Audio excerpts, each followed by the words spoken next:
সব ছোট লোক। এখন যা, আমি আসতেছি। আমি কিছু বললাম না। এইটা আমার সাথে শুধু আজকে ঘটেছে তা না, প্রতিদিনই আমার সাথে এই রকম করে ঈশিতা। এরপর আমি নিচে না গিয়ে আমার রুমে চলে আসলাম। ঠোঁটে ভীষণ ব্যথা করতেছে। ওয়াশরুমে গিয়ে ঠোঁটের রক্তগুলো মুছতে চাইতেছি, কিন্তু হাত লাগাতে পারছি না। ভীষণ ব্যথা করতেছে। কোনো মতে ফ্রেশ হয়ে নিচে চলে আসলাম। নিচে গিয়ে দেখি ঈশিতা খাওয়ার টেবিলে বসে আছে। আমিও গেলাম। জনি, এইদিকে আসো। জি আঙ্কেল, বলেন। দাঁড়িয়ে আছো কেন? বসো, আমরা একসাথে খাবো। আমি ঈশিতার দিকে তাকালাম। ও আমার দিকে আগুন চোখে তাকিয়ে আছে। আমি কিছু বললাম না, এখনো দাঁড়িয়ে আছি। কি হয়েছে জনি? তোকে বসতে বললো না? আসলে আন্টি আমাকে তুই করেই বলে, আমাকে নিজের ছেলের মতো ভাবেন। আমি এখনো দাঁড়িয়ে আছি আর ঈশিতার দিকে চেয়ে আছি। ঈশিতা শুধু রাগে ফুঁসতেছে। জনি, তোমাকে আমি বসতে বলেছি, তুমি দিন দিন অবাধ্য হয়ে যাইতেছো। আঙ্কেল, বসতেছি। আমি যখন বসতে যাব তখনই ঈশিতা চেয়ার থেকে উঠে দাঁড়িয়ে যায় আর বলতে লাগলো, এই ছোট লোকের সাথে আমি এক টেবিলে বসে খেতে পারবো না। তোমাদের মন চাইলে তোমরা খাও। কিসের ছোট লোক? ভুলে যাস না ঈশিতা, জনি কিন্তু তোর স্বামী। কিসের স্বামী? স্বামী ইজ মাই ফুড। এই বলে ঈশিতা না খেয়ে চলে গেল। আন্টি আঙ্কেল দুইজন আমার দিকে অসহায় দৃষ্টিতে তাকিয়ে আছে। আমি মুচকি হেসে বললাম, আঙ্কেল আমি কিছু মনে করিনি ঈশিতার কথায়। একদিন সব ঠিক হয়ে যাবে ইনশাল্লাহ। আমি আর কিছু না বলে চুপচাপ খেয়ে নিলাম। এরপর আমার রুমে চলে আসলাম। পরিচয়টা দিয়ে নেই, আমি জনি আহমেদ, অনার্স শেষ বর্ষের ছাত্র। আর ঈশিতা হচ্ছে আমার বউ, সেই ছোট থেকে এই বাড়িতে। আঙ্কেল হচ্ছে আমার আব্বুর বেস্ট ফ্রেন্ড। ছোটবেলায় আব্বু আম্মু রোড অ্যাক্সিডেন্ট করে মারা যান। ভাগ্যবশত আমি বেঁচে যাই। আব্বু আম্মুকে হারাতে হয় 16 বছর বয়সে। এরপর আঙ্কেল আমাকে এই বাড়িতে নিয়ে আসেন। সেই ছোট থেকে ঈশিতা আমার সাথে এই রকম আচরণ করে, তবে আমি কিছু মনে করি না। তবে আগে একটু খারাপ লাগতো। আমি সেই ছোটবেলা থেকে ঈশিতাকে ভালোবাসতাম, কিন্তু কখনো বলিনি। ঈশিতা আমাকে প্রতিদিন ছোট লোক, কুত্তার বাচ্চা, আরো অনেক কিছু বলতো। আমি একটু কষ্ট পেতাম, তবে এখন শুনতে শুনতে অভ্যস্ত হয়ে গেছি। আর বিয়ের ব্যাপারটা হলো একটু ভিন্ন। একদিন আমাদের কলেজ থেকে শিক্ষা সফরে আমি আর ঈশিতা যাই। ঈশিতা আমার সাথেই পড়ে, তো আমরা ঘুরতে বের হই। হঠাৎ দেখলাম ঈশিতা সবার কাছ থেকে আলাদা হয়ে জঙ্গলের গভীরে চলে যাচ্ছে। আমার একটু খটকা লাগলো, তাই আমিও ওর পিছু নিলাম। প্রায় ও হাঁটতে হাঁটতে জঙ্গলের অন্য পারে চলে এসেছে। হঠাৎ দেখলাম একটা সাপ ঈশিতার দিকে ছুটে আসছে, তাই দৌড়ে গিয়ে ঈশিতাকে ধাক্কা দিলাম। এরপর আমি নিজেকে না সামলাতে পেরে ঈশিতার উপর পড়ে গেলাম। হঠাৎই কোথায় থেকে গ্রামের কিছু লোক এসে আমাদেরকে দেখে ফেলে এবং আমাদেরকে ভুল বোঝে। এরপর আর কি, আমাদের বিয়ে পড়িয়ে দেয়। আব্বু আম্মুর কথা খুব মনে পড়তেছে। আজকে যদি ওরা বেঁচে থাকতো তাহলে আর আমাকে এইরকম দিনগুলো দেখতে হতো না। আব্বু আম্মুর জন্য খুব খারাপ লাগতেছে, চোখে পানি চলে আসছে। তবে আব্বু আম্মুর ভালোবাসাটা আঙ্কেল আর আন্টির কাছে পাই। এরপর শুয়ে পড়লাম। ফজর নামাজের আজান শুনে ঘুমটা ভেঙে গেল, তাই উঠে ফ্রেশ হয়ে নামাজ পড়ার জন্য মসজিদে গেলাম। চারদিকে হালকা হালকা আলো ফোটা শুরু করেছে। এরপর নামাজ পড়ে আব্বু আম্মুর কবরটার পাশে গেলাম। মনে পড়ে ছোটবেলার কথা, আব্বুকে ঘোড়া বানিয়ে তার পিঠে চড়া, আব্বুর সাথে স্কুলে যাওয়া। কান্না চলে এসেছে। বলতে লাগলাম, কেন তোমরা আমাকে একা করে চলে গেছো? তোমাদের সাথে নিলে না কেন? কেন রেখে গেলে এই নিষ্ঠুর পৃথিবীতে, যেখানে মা বাবা ছাড়া আর কেউ আপন নয়? কেন হলো আমার সাথে এইরকম? কেন আমাকে অবহেলা করে? কেন কেন? কথাগুলো বলতে লাগলাম আর কান্না করতে লাগলাম। এরপর বাসায় চলে আসলাম। বাসায় ঢোকার সময় আন্টি আমাকে তাদের রুম থেকে ডাক দিলেন। রুমে গিয়ে দেখি আন্টি নামাজের বিছানায় বসে আছেন। আমি গিয়ে আন্টির পাশে বসলাম। আমার মাথায় হাত রাখলেন। ঈশিতা তোকে খুব অবহেলা করে, তাই না রে? মুচকি হেসে বললাম, ও এমন কিছু না আন্টি, ভালোবাসার মানুষটার অবহেলা কয়জনের কপালে থাকে? আমি সব বুঝি রে বাবা, তোর জন্য খুব কষ্ট। মেয়েটা কেন তোর সাথে এমন করে কিছু বুঝি না। কষ্ট এখন আর হয় না আন্টি, কষ্টগুলো এখন সহ্য করতে শিখে গেছি। দেখিস ঈশিতা একদিন তোকে ভালোবাসবে। হুম। আচ্ছা তুই এখন রুমে যা। আর শোন, ঈশিতাকে ডেকে তোল, আমি নাস্তা তৈরি করতেছি। আচ্ছা আন্টি। এরপর ঈশিতাকে ডাকতে যাইনি, কারণ ওকে ডিস্টার্ব করলে আবার আমার কপালে খারাপই আছে। ভালোবাসি তাই ওকে কিছু বলতে পারিও না। ঈশিতাকে না ডেকে আমি কলেজে যাওয়ার জন্য রেডি হয়ে নিলাম। এরপর আবার নিচে চলে গেলাম। গিয়ে দেখি ঈশিতা নিচে নাই। আন্টি, ঈশিতা কই? কেন, তোকে না বললাম ও ঘুম থেকে ডেকে তুলতে? ওহ আন্টি, ভুলে গেছি। আচ্ছা গিয়ে নিয়ে আয়। এরপর আমি ঈশিতাকে ডাকতে চলে গেলাম। কিছুক্ষণ দাঁড়িয়ে রইলাম দরজার সামনে। এরপর ডাক দিলাম, কিন্তু কোনো উত্তর দিল না। আবার ডাক দিলাম। এরপর ওপার থেকে ঈশিতা বলল, কি হয়েছে? সকালবেলা এত চিল্লাচিল্লি করস কেন? আপনাকে আন্টি ডাকছে, তাড়াতাড়ি নিচে আসতে, কলেজে যেতে হবে, পরে কিন্তু দেরি হয়ে যাবে। যা তো তুই, আমি আসতেছি, আর ডিস্টার্ব করবি না আমাকে। এরপর আমি আর কিছু না বলে চলে আসলাম। নিচে গিয়ে আমি নাস্তা করে নিলাম। এরপর ঈশিতা নিচে আসতে লাগলো। আজকে খুব সুন্দর লাগতেছে। গোলাপি রঙের একটা ড্রেস, কানের ফুল, চুড়ি আর হালকা লিপস্টিক, সব মিলিয়ে জাস্ট অসাম লাগতেছে। আমার হা করে তাকিয়ে থাকা দেখে ঈশিতা আমাকে বলল, কুত্তার মতো এইভাবে তাকিয়ে আছিস কেন, শোয়ারের বাচ্চা? ঈশিতার কথাটি সোজা গিয়ে আমার বুকে লাগলো। কি এক কপাল নিয়ে পৃথিবীতে এসেছি, নিজের বউয়ের দিকে তাকালেও গালি শুনতে হয়। ওই সময় শুধু চোখে পানি ছলছল করতেছে। আদিক্ষেতা না করে গাড়ি বের কর, কলেজে যাব। আমি আর কিছু না বলে গাড়ি বের করে ঈশিতার জন্য অপেক্ষা করতে রাখলাম। কিছুক্ষণ পর ঈশিতা আসলো। এরপর আমরা কলেজে চলে আসলাম। তুই গাড়ি পার্ক করে ক্লাসে চলে যা। যদি কোথাও যাস বা কারোর সাথে কথা বলিস, তাহলে তোর অবস্থা খারাপ করে দিব। আমি শুধু মাথা নাড়ালাম। আমি খেয়াল করলাম ওর বান্ধবী ওকে বলতে লাগলো, ঈশিতা, তুই সবসময় জনের সাথে এরকম করিস কেন? ছেলেটা কত স্মার্ট আর খুব ভালো, তাহলে কেন সবসময় অবহেলা করিস? কেন খারাপ আচরণ করিস? আর বড় কথা, ও এখন তোর স্বামী, তবুও কেন সবসময় খারাপ ব্যবহার করিস? কিসের স্বামী? হ্যাঁ, আর অধরা, তোকে আমি বলে রাখলাম, কোনোদিনও আমাকে কিছু শেখাতে আসিস না। আর এতই যদি দরদ হয়, তাহলে তুই ওই ছোট লোকটাকে বিয়ে করে নে, তাহলে আমিও উদ্ধার হব। আমিও তো চাই, কিন্তু জনি তো তোকে ভালোবাসে। আমি হাজার চাইলেও আমার হবে না জনি, ওইটা আমি ভালোভাবে জানি। জনি আমাকে ভালোবাসে, তুই কিভাবে জানিস? তোকে যদি ভালোই না বাসতো, তাহলে তোর এত অবহেলা সহ্য করতো না, তোর এত খারাপ আচরণ মুখ বুজে সহ্য করতো না। আফসোস, জনের মতো কেউ আমার জীবনে এলো না। ভালোবাসা না ছাই, ছোট লোকের আবার ভালোবাসা। এই বলে ওরা ক্লাসে চলে আসতে লাগলো। তাই আমি তাড়াতাড়ি করে ক্লাসে চলে আসলাম। ঈশিতার কথাগুলোতে খুব কষ্ট পেলাম। এরপর ক্লাসগুলো শেষ করে চলে আসলাম বাড়িতে। এইভাবে কাটতে থাকে দিন। আর ঈশিতার অবহেলা প্রতিনিয়ত সহ্য করতে হচ্ছে। ভালোবাসার মানুষটির অবহেলা কত কষ্টের, তা যদি ঈশিতা জানতো, তাহলে আমাকে এইভাবে অবহেলা করতো না। বসে আছি নিজের রুমে, তখন ঈশিতা আসলো আমার রুমে। আজকে সন্ধ্যায় একটা পার্টি আছে, আমার সাথে তুইও যাইবি, তাই তাড়াতাড়ি রেডি হয়ে নিস। যদি দেরি করিস তাহলে তোর কপালে খারাপই আছে। আমি শুধু মাথা নেড়ে হ্যাঁ সূচক উত্তর দিলাম। এরপর সন্ধ্যায় রেডি হয়ে গাড়ি নিয়ে বাইরে অপেক্ষা করতে লাগলাম। ঈশিতা আসতেছে, আজকেও খুব সুন্দর লাগতেছে, কিন্তু এই সৌন্দর্য আর দেখা হলো না। নিজের থেকে মুখ ফিরিয়ে নিলাম, জানি আমাকে এইভাবে তাকিয়ে থাকতে দেখলে আবার গালি দিবে।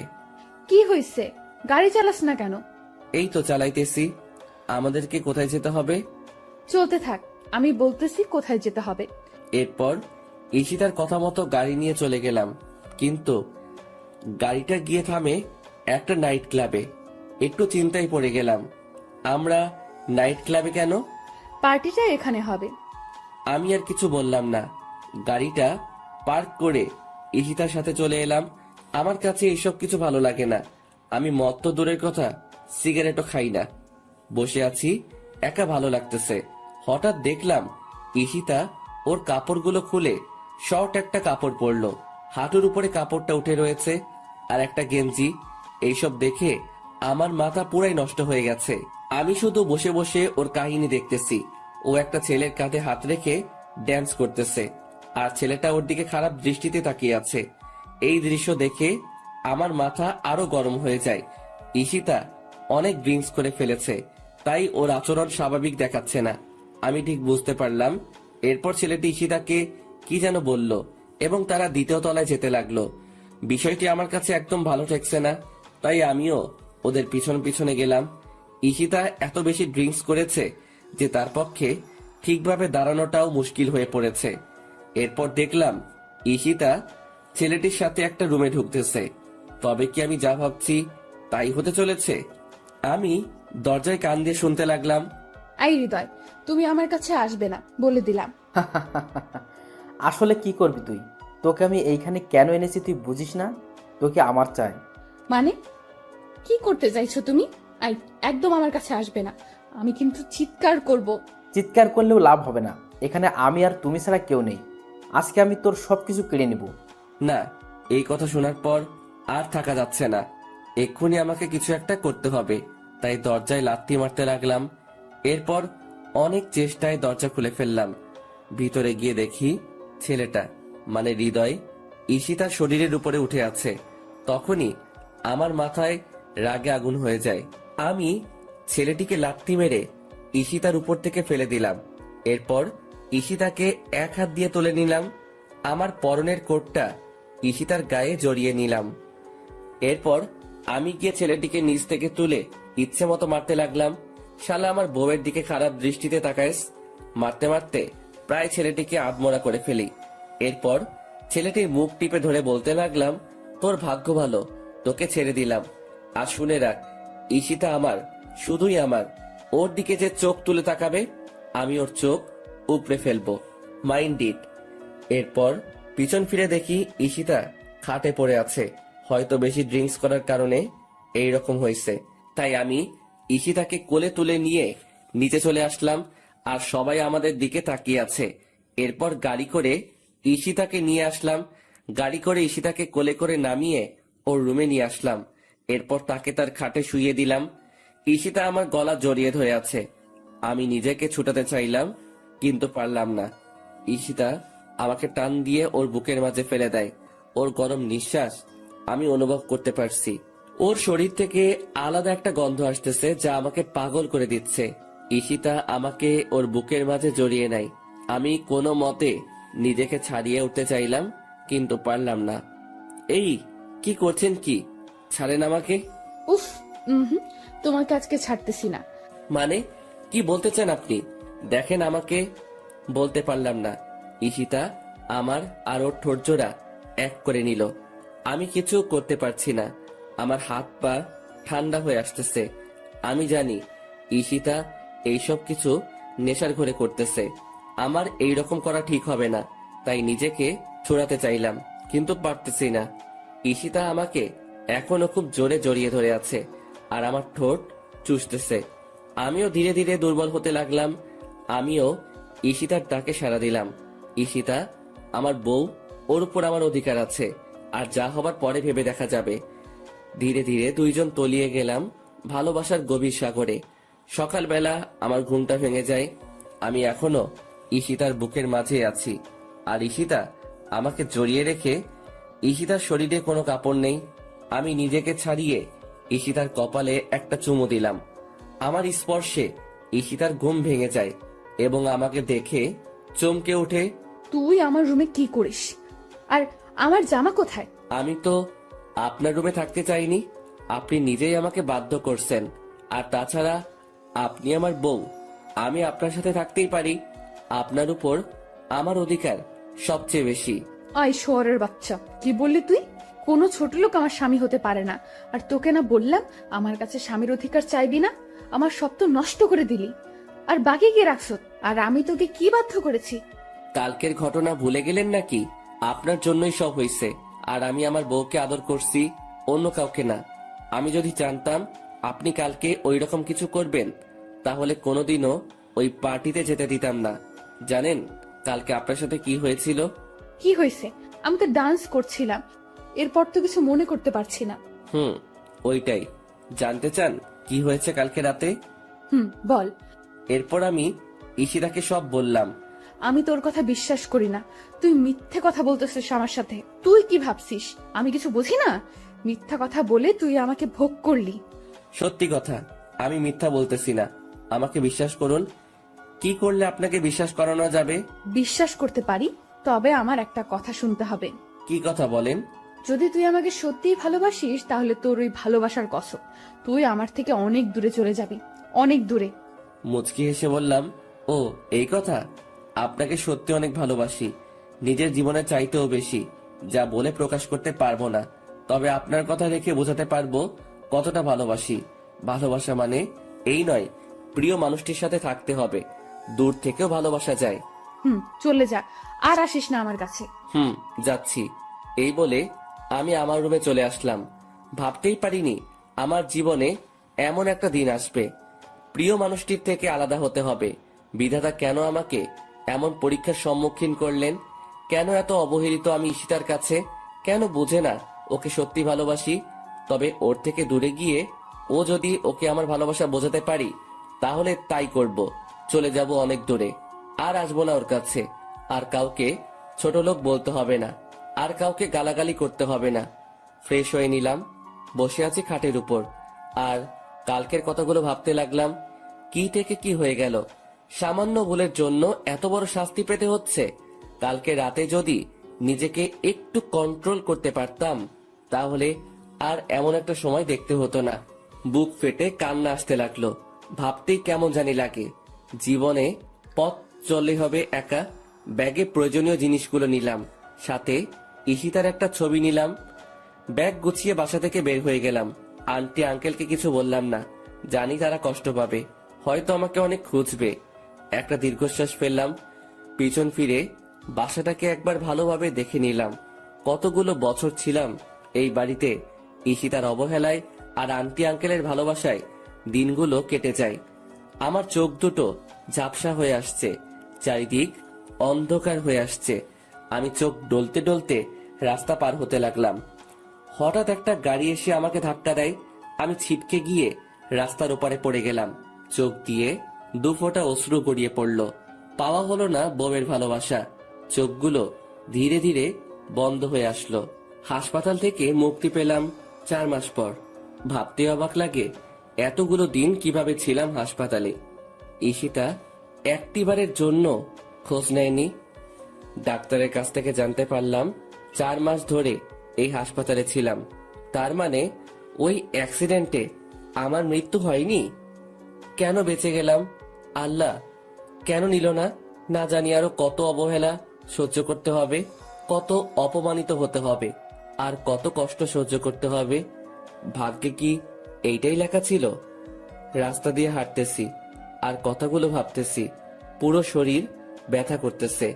ব্যথার কারণে ঠিকমতো হাঁটতে পারতেছি না। একটু পর পর মাথাটা চক্কর দিয়ে উঠছে। মাথা ব্যথাও ভীষণ বেড়ে যাচ্ছে। জীবনে 4টি মাস অতিবাহিত হয়ে গেল কোমায় থেকে, কিন্তু ঈশিতা একবারের জন্য আমার খবর নিল না। তাহলে কি ওর মনে আমার জন্য বিন্দুমাত্র ভালোবাসা নেই? ওর জীবনে কি আমার জন্য একটু জায়গা নেই? আর জায়গা থাকবেই বা কেন? আমি তো ছোট লোক। হয়তো ঈশিতা এখন নতুন কাউকে নিয়ে সুখে আছে।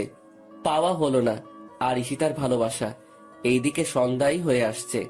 কোথায় যাব, কি করব? আমার কাছে 1টি টাকাও নেই যে কিছু খাবো।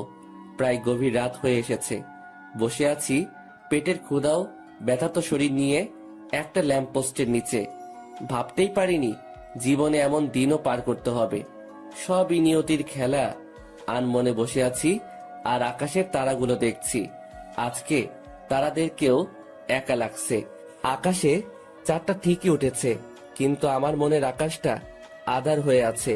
হঠাৎ খেয়াল করলাম একটা গাড়ি এই দিকে আসতেছে। একবার ভাবলাম সাহায্য চাইবো, আবার বসে পড়লাম। গাড়িটা আমার সামনে এসে থামলো। কি ব্যাপার? গাড়িটা আমার সামনে দাঁড়ালো কেন? হয়তো ওদের কোনো কাজে দাঁড়িয়েছে। আমি গাড়ির দিকে তাকিয়ে বোঝার চেষ্টা করছি, চেনা চেনা মনে হচ্ছে। গাড়ি থেকে একজন লোক নেমে আসলো। আরে, এ তো আঙ্কেল। চোখ দিয়ে অশ্রু গড়িয়ে পড়ল। দেখলাম আঙ্কেলের চোখে পানি। হয়তো কতগুলো দিন পর দেখা হলো তাই। আঙ্কেল এসে আমার পাশে এসে চুপ করে বসলেন। আমিও চুপচাপ বসে আছি। হঠাৎ নীরবতা ভেঙে আঙ্কেল বললেন, কেমন আছো জানি? আঙ্কেল, ভালোই আছি। যতটা ভালো থাকলে মৃত ব্যক্তির মতো জীবন যাপন করা লাগে। কিছুক্ষণ চুপ থেকে আবার বললেন, এতদিন কোথায় ছিলে? এই তো আঙ্কেল, এক বন্ধুর বাসায়।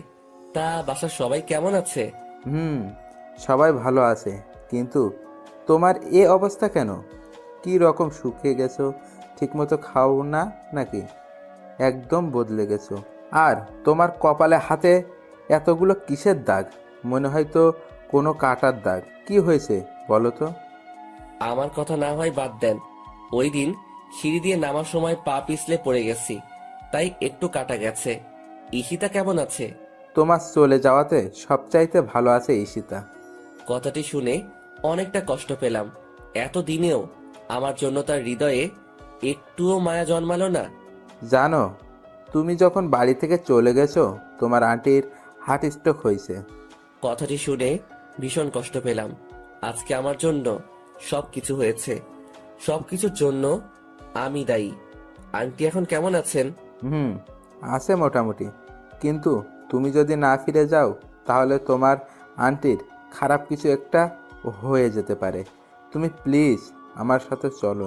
চুপ করে বসে রইলাম। কিভাবে যাব আমি ওই বাড়িতে?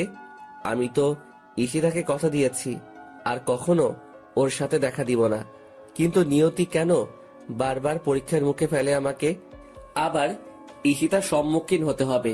চাই না নতুন করে অবহেলা পেতে, চাই না নতুন করে কষ্ট পেতে, কিন্তু আন্টির জন্য যেতে হয়, কারণ তিনি আমাকে নিজের ছেলের মতো আদর করতেন।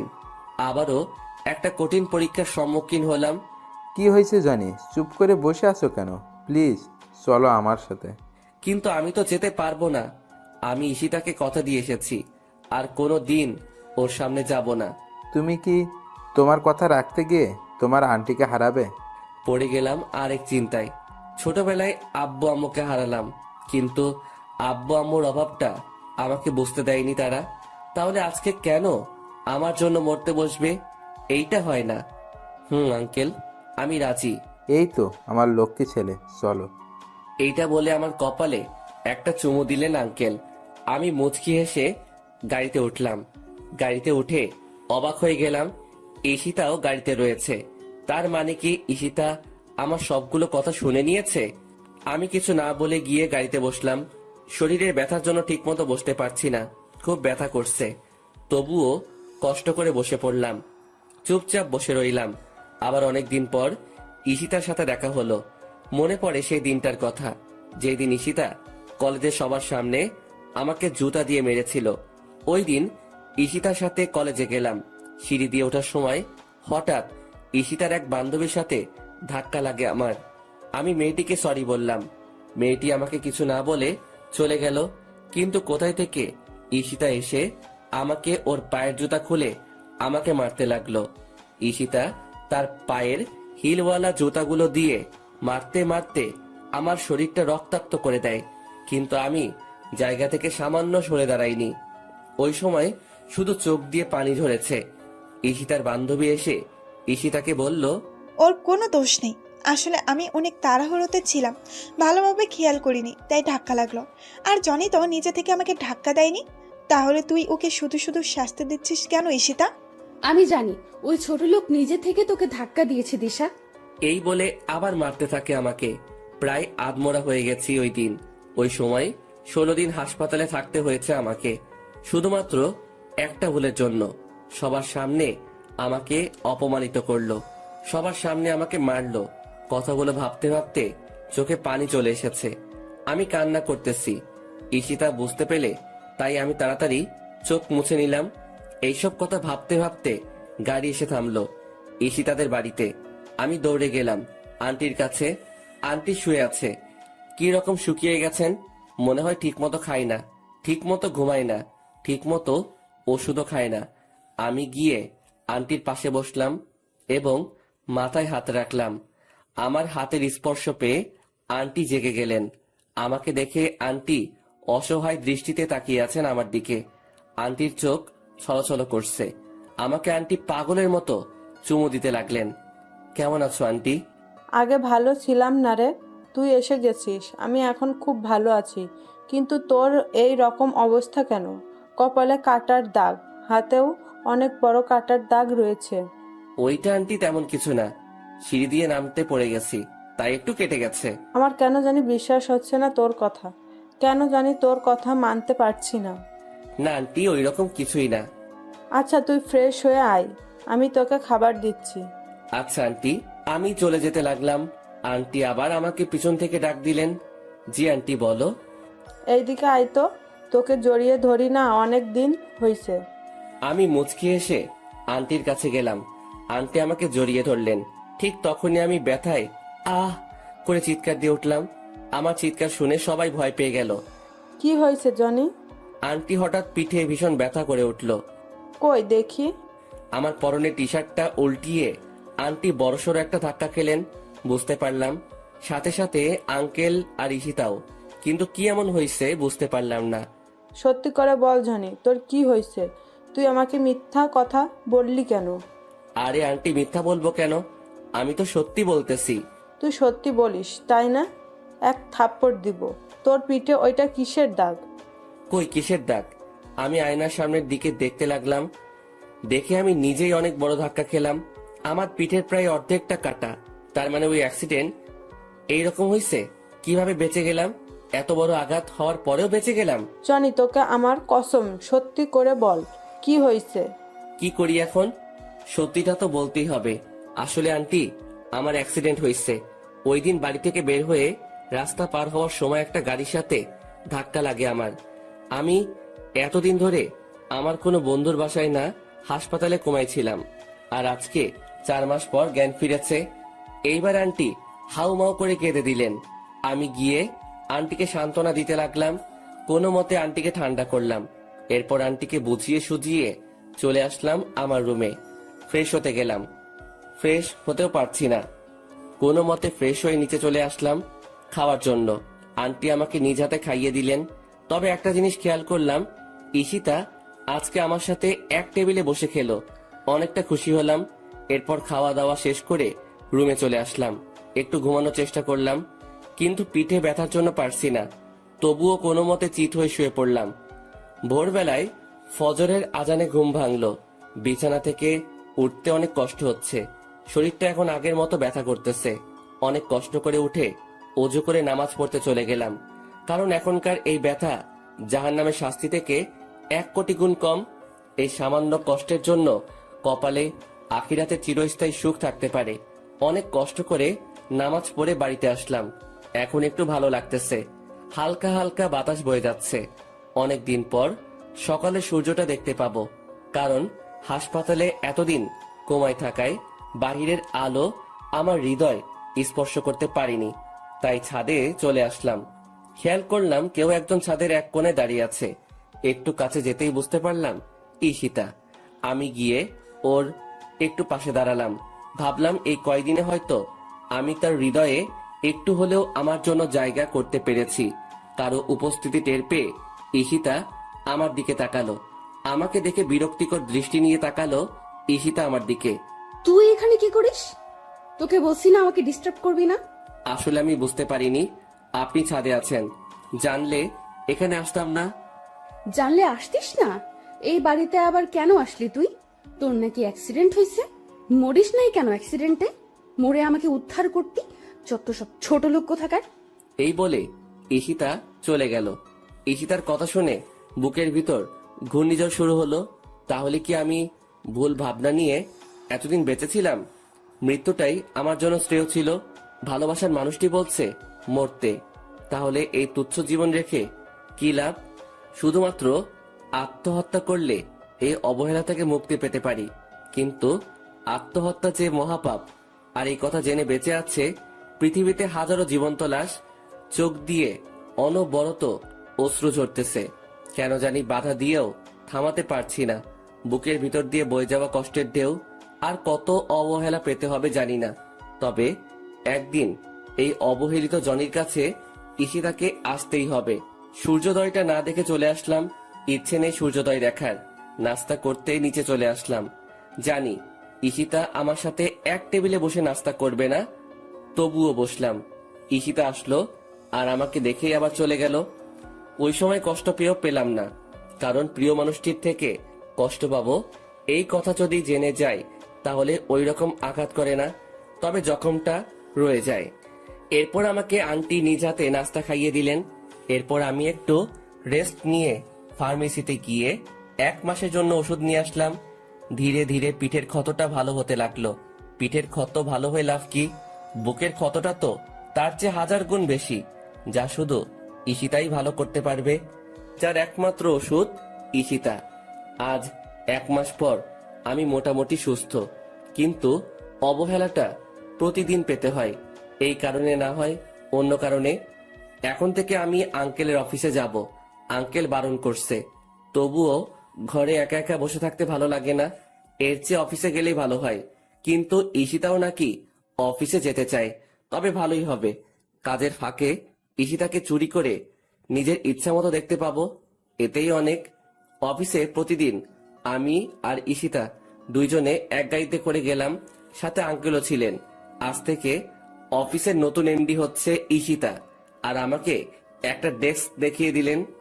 আমার জন্য কাজটা নির্ধারিত নয়, আমার কাছে ভালো লাগলে কাজ করতে পারবো, না হয় অফিসে বসে থাকতে পারবো।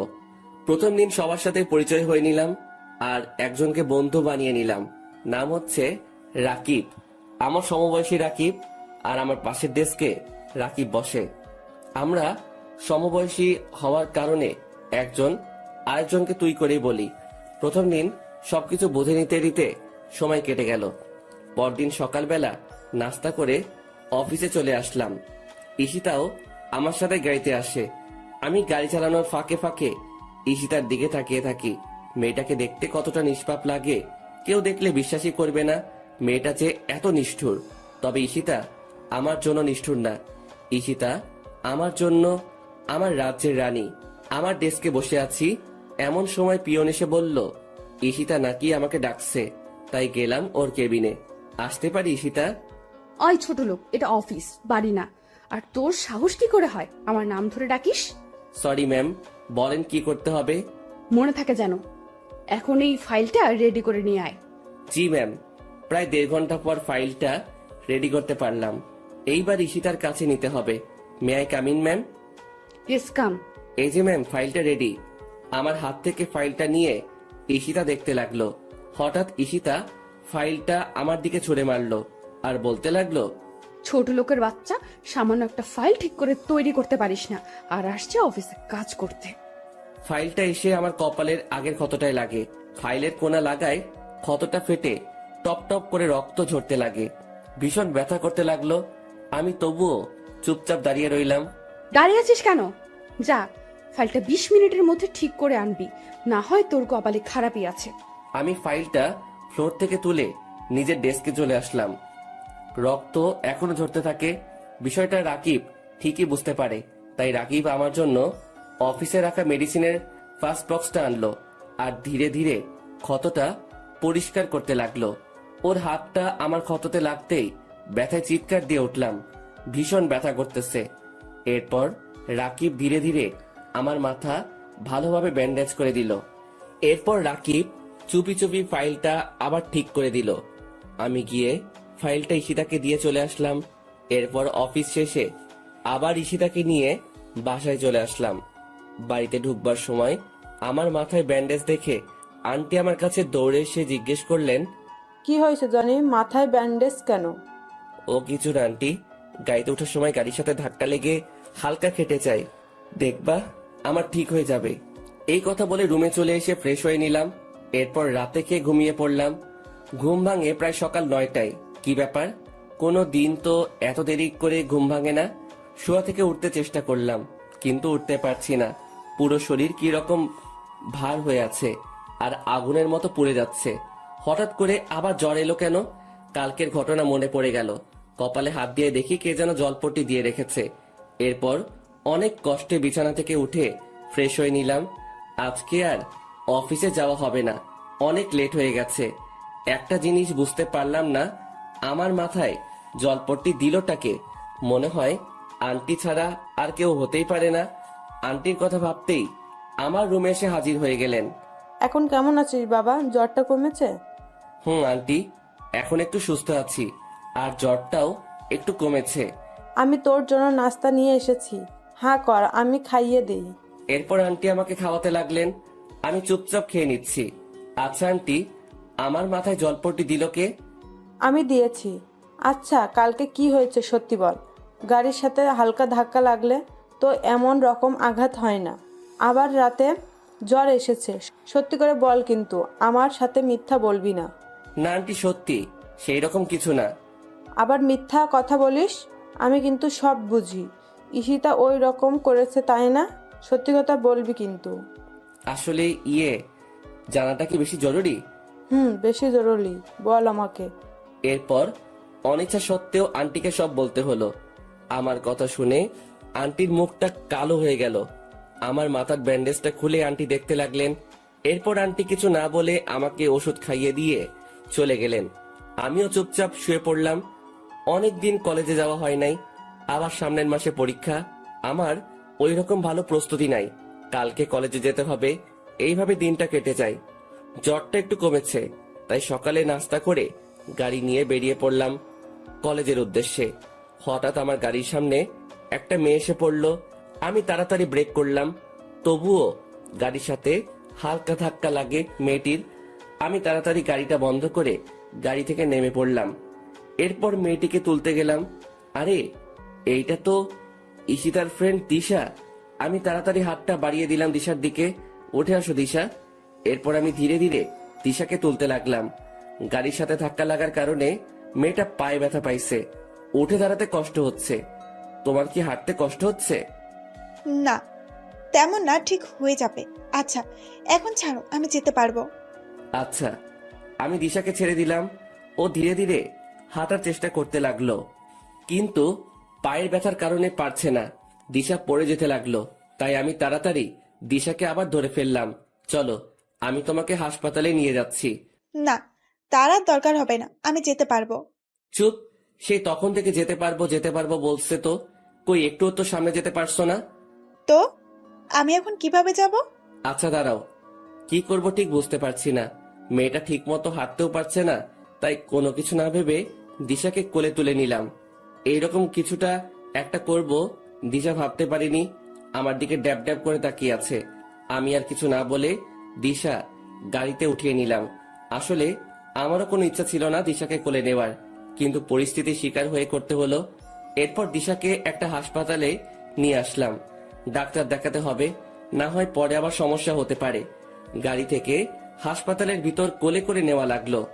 এরপর ডাক্তারকে দেখিয়ে নিলাম।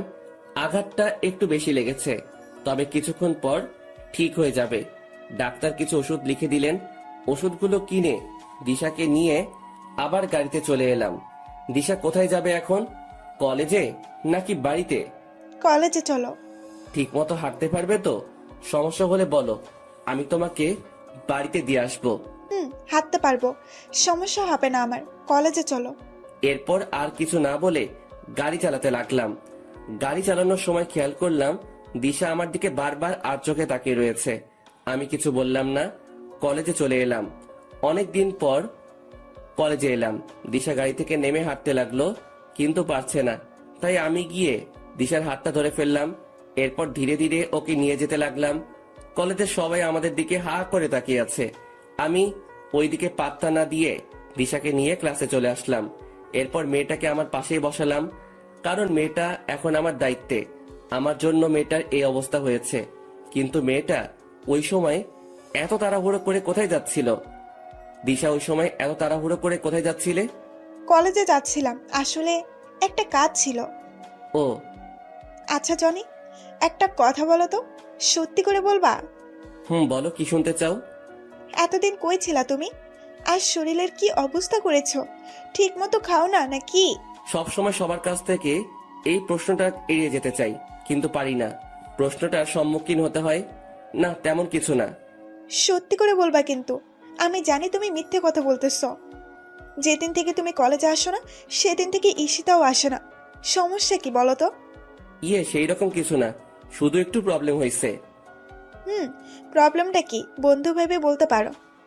আসলে দিশা, ওই দিন আমি ঈশিতার কথা রাখতে গিয়ে তাদের বাড়ি থেকে বের হয়ে যাই। ঠিক ওই দিন আমার রোড অ্যাক্সিডেন্ট হয়। প্রায় 4 মাস পর আমার জ্ঞান ফিরে। ডাক্তারের কাছে থেকে জানতে পারি আমি 4 মাস কোমায় ছিলাম।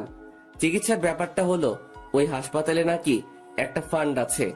যে রোগীর আত্মীয় বা কাছের কেউ যদি না থাকে, তাহলে তাদের হাসপাতালের ওই ফান্ড থেকে চিকিৎসা করা হয়। আমার চিকিৎসাটাও হয় ওই ফান্ডের সাহায্যে। এরপর যখন জ্ঞান ফিরে কোথায় যাব, কি করব, কিছুই বুঝতে পারি নাই। ভাগ্যবশত আবার ঈশিতাদের বাড়িতে আসতে হলো। যখন ঈশিতাদের বাড়িতে ফিরে এলাম, ভাবলাম এই কয়েকদিনে হয়তো আমার জন্য ঈশিতার মনে একটু হলেও মায়া জন্মাবে। কিন্তু তার হলো কই, সে আগের মতো ঈশিতার কাছ থেকে অবহেলা পেলাম। কথাগুলো বলে একটা দীর্ঘশ্বাস ফেললাম। দিশার দিকে তাকিয়ে দেখি তার মুখটা কেমন মলিন হয়ে আছে। বুঝতে পারলাম আমার কথা শুনে হয়তো একটু কষ্ট পেল। আচ্ছা জনি, ঈশিতা তোমাকে এত কষ্ট দেয়, এত অবহেলা করে, এত অপমান করে, তবুও তুমি কিছু বলো না কেন? ভালোবাসি তাই কিছু বলতে পারি না। ঈশিতার ভালোবাসা না পেলে কি হবে, তার দেওয়া অবহেলাগুলো উপহার হিসেবে গ্রহণ করি। বুঝলাম। ঈশিতাকে ভালোবেসে তুমি অনেক কষ্ট পাচ্ছ, কিন্তু তোমাকে ভালোবেসে আরেকজন কষ্ট পাচ্ছে। না পারছে তোমাকে তার মনের কথা বলতে, না পারছে ভুলে যেতে। মানে কি? তোমার কথার কিছুই বুঝলাম না। না, কিছুই না। এইভাবে কথায় কথায় ক্লাসগুলো শেষ হয়ে যায়। এরপর দিশাকে ওদের বাড়ি পৌঁছে দিয়ে আমি বাড়ি চলে আসলাম। এরপর ফ্রেশ হয়ে খেয়ে একটু ঘুমিয়ে নিলাম। ঘুম থেকে উঠলাম প্রায় সন্ধ্যায়। ফ্রেশ হয়ে নিচে আন্টি রুমে গেলাম। আন্টি আসবো? বাবা, কিছু বলবি? আন্টি বলবো। আঙ্কেলকে বলে দিও আমি এই কয়েকদিন অফিস যেতে পারবো না, সামনে পরীক্ষা আছে। আচ্ছা, বলবো। আন্টি, ঈশিতা কোথায়? ওর রুমে নাকি? না, ঈশিতা এখনো অফিস থেকে আসে নাই। মানে বলো কি? প্রায় রাত হয়ে এলো, কিন্তু ঈশিতা এখনো বাড়িতে আসলো না। অফিস তো সে কখন শেষ হয়ে যায়। কি জানি বাবা, মেয়েটা আজকে এত দেরি করছে কেন? আমার খুব চিন্তা হচ্ছে। আচ্ছা দাঁড়াও, আমি খবর নিচ্ছি। এরপর আমার রুমে এসে রাকিবকে ফোন দিলাম। হ্যালো, কেমন আছিস দোস্ত? এই তো ভালো, তুই কেমন আছিস? আমিও ভালো আছি। আচ্ছা দোস্ত, অফিস কি ছুটি? অফিস তো সেই কখন শেষ হয়ে গেছে। কেন রে, কি হয়েছে? আরে ঈশিতা এখনো বাড়িতে ফিরে নাই। বলিস কি? দেখ, ম্যাম হয়তো অন্য কোনো কাজে ব্যস্ত আছে। আচ্ছা দোস্ত, তাহলে রাখি, তোর সাথে আবার পরে কথা হবে। আচ্ছা ঠিক আছে, ভালো থাকিস। এই বলে মোবাইলটা কেটে দিলাম। কি করি এখন? ঈশিতার নাম্বারটা বউ দিয়ে সেভ করা আছে, কিন্তু কোনো দিন ফোন দেওয়া হয়নি। আর কোনো কিছু না ভেবে ফোন দিলাম, কিন্তু ফোন তুলছে না। এইভাবে 6 বার ফোন দিলাম, তবুও ফোনটা ধরলো না। আমার চিন্তা আরো বেড়ে গেল, তাই আবার ফোন দিলাম। এইবার ঈশিতা কলটা ধরলো। ওই ছোট লোকের বাচ্চা, বারবার ফোন দিস কেন? আপনি কোথায়? তাড়াতাড়ি বাড়িতে আসেন, আন্টি আপনার জন্য চিন্তা করছে। তোকে বলতে যাব কেন? আমি আমার বয়ফ্রেন্ডের সাথে আছি, আর ডিস্টার্ব করবি না আমাকে। যত সব ছোট লোক কোথাকার। ঈশিতার কথা শুনে আমার পায়ের নিচের মাটি সরে গেল। ঈশিতার বয়ফ্রেন্ড আছে ভাবতেই চোখ দুটো ভিজে গেল পানিতে। বুক ফেটে কান্না আসছে। আমার ভালোবাসা কখনো ঈশিতা বুঝলো না, শুধু অবহেলাই করে গেল।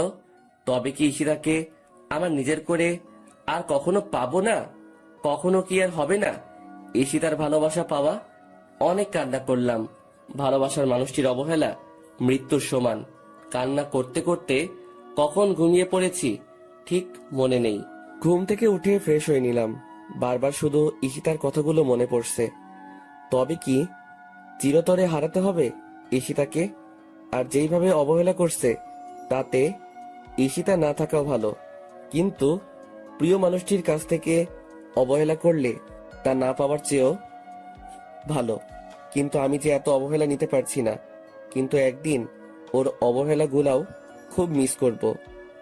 আমাকেও কিছু একটা করতে হবে। এমন কিছু করব যাতে ঈশিতা নিজেই আমার কাছে আসে। নাস্তা করে কলেজে যাওয়ার জন্য রেডি হয়ে নিলাম। এরপর গাড়ি নিয়ে কলেজে চলে আসলাম। মনে পড়ে সেই দিনগুলো যখন আমি আর ঈশিতা একসাথে কলেজে আসতাম। আমি সব সময় ক্লাসে চুপটি মেরে বসে থাকতাম, আর ঈশিতা ওর ফ্রেন্ডদের সাথে কত মজা করত। আমি গাড়িটা পার্ক করে চলে আসলাম, বসে আছি নিজের বেঞ্চে। হঠাৎ কোথায় থেকে একটা মেয়ে এসে আমার পাশে বসে পড়লো। আরে দিশা, তুমি? হ্যাঁ আমি। কেমন আছো? ভালোই, তুমি? হুম, আমিও ভালো আছি। দিশা, একটা কথা ছিল। বলো, সমস্যা নাই। সত্যি কথা বলতে হবে কিন্তু। আরে বাবা, সত্যি বলবো। আচ্ছা, ঈশিতার কি কোনো বয়ফ্রেন্ড আছে? তুমি কি জানো? না তো, আমার জানা মতে কেউই নাই। কেন, কি হয়েছে বলো তো? না, তেমন কিছুই না। বুঝলাম, তেমন কিছু না, তবুও বলো তুমি। আসলে ঈশিতা আমাকে কালকে বলল ওর নাকি বয়ফ্রেন্ড আছে। আরে বলো কি, আমাকে তো কখনো বলে নাই। আর তুমি থাকতে অন্য কোনো ছেলে কেন থাকবে? তুমি না ওর স্বামী?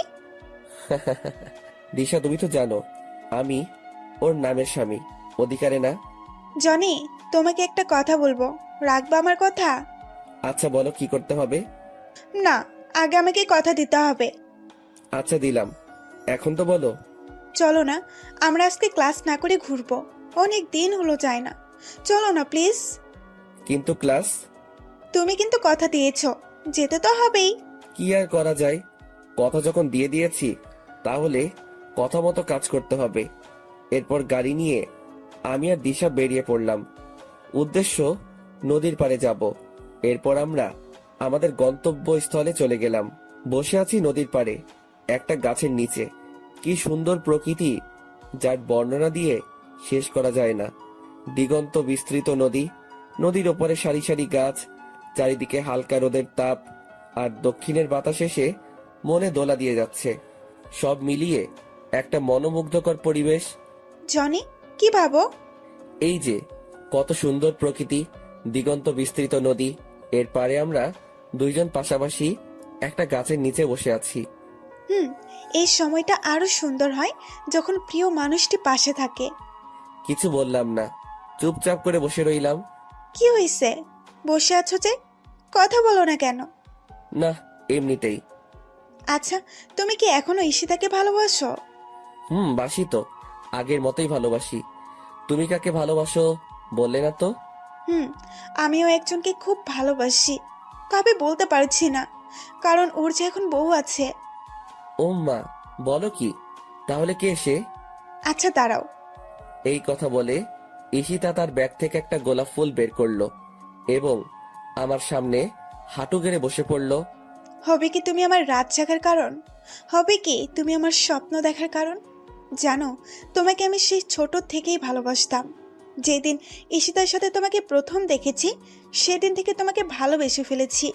শুধুমাত্র ঈশিতার জন্য কোনোদিন বলে উঠতে পারি নাই। প্লিজ ফিরিয়ে দিও না, খুব ভালোবাসি তোমাকে। জানো, ঈশিতা যেই দিন তোমাকে কলেজের সবার সামনে অপমান করত, সেদিন আমি মুখ বুজে কান্না করতাম। ঈশিতা তো তোমাকে আর ভালোবাসে না, আর ওর বয়ফ্রেন্ডও আছে। তাহলে আমাকে ফিরিয়ে দিও না প্লিজ। আমি মুচকি হেসে দিশা নিচু থেকে উঠিয়ে পাশে বসালাম, ফুলটাও নিলাম। দিশা, তুমি তো জানো আমি ঈশিতাকে ভালোবাসি, আর যদি ভালো না বাসতাম তাহলে এত অবহেলা কষ্টের মাঝে ওর কাছে পড়ে থাকতাম না। আর তোমার এইগুলা ভালোবাসা না, সব আবেগ। দেখবে সব আগের মতো ঠিক হয়ে যাবে। দেখবে আমার থেকে আরো 1000 গুণ ভালো ছেলে আসবে।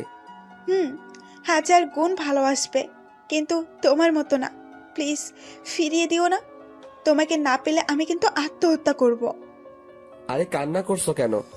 আর আত্মহত্যা করতে হবে না, তবে আমাকে কিছুদিন সময় দিতে হবে। তুমি তো জানো আমি কত ডিপ্রেশনে আছি। আমাকে কিছুদিন সময় দিতে। এই কথা বলার সাথে সাথে মেয়েটা আমাকে জড়িয়ে ধরলো। আমি শুধু মুচকি হাসলাম আর ওর মাথায় হাত রাখলাম। বুঝলাম না, আমি তো এখনো হ্যাঁ বলি নাই, এতেই এত খুশি? মেয়েটা খুব ইমোশনাল। এরপর আমার থেকে দিশাকে ছাড়িয়ে দিলাম। আচ্ছা দিশা, তুমি কি আমাকে পাবে? আমার তো মনে হয় আমাদের ভালোবাসা পূর্ণতা পাবে না। সব ভালোবাসা কি পূর্ণতা পায়? কিছু কিছু ভালোবাসা অসম্পূর্ণ রয়ে যায়। আমাদেরটাও না হয় অপূর্ণ থাকবে, আর আমার পাগলটাকে না হয় সারা জীবন দূর থেকেই ভালোবেসে যাব। তবে যেই কয়দিন আছি তোমার সাথেই থাকতে চাই। বুঝলাম। আচ্ছা দিশা, আমাকে এখন উঠতে হবে। চলো। এরপর আমি দিশাকে ওদের বাড়িতে পৌঁছে দিলাম। আমি কিন্তু তোমার উত্তরের অপেক্ষায় আছি, তবে উত্তরটা কিন্তু হ্যাঁ হতে হবে। Okay bye, see you tomorrow. Okay bye. এরপর আমি বাসায় চলে আসলাম।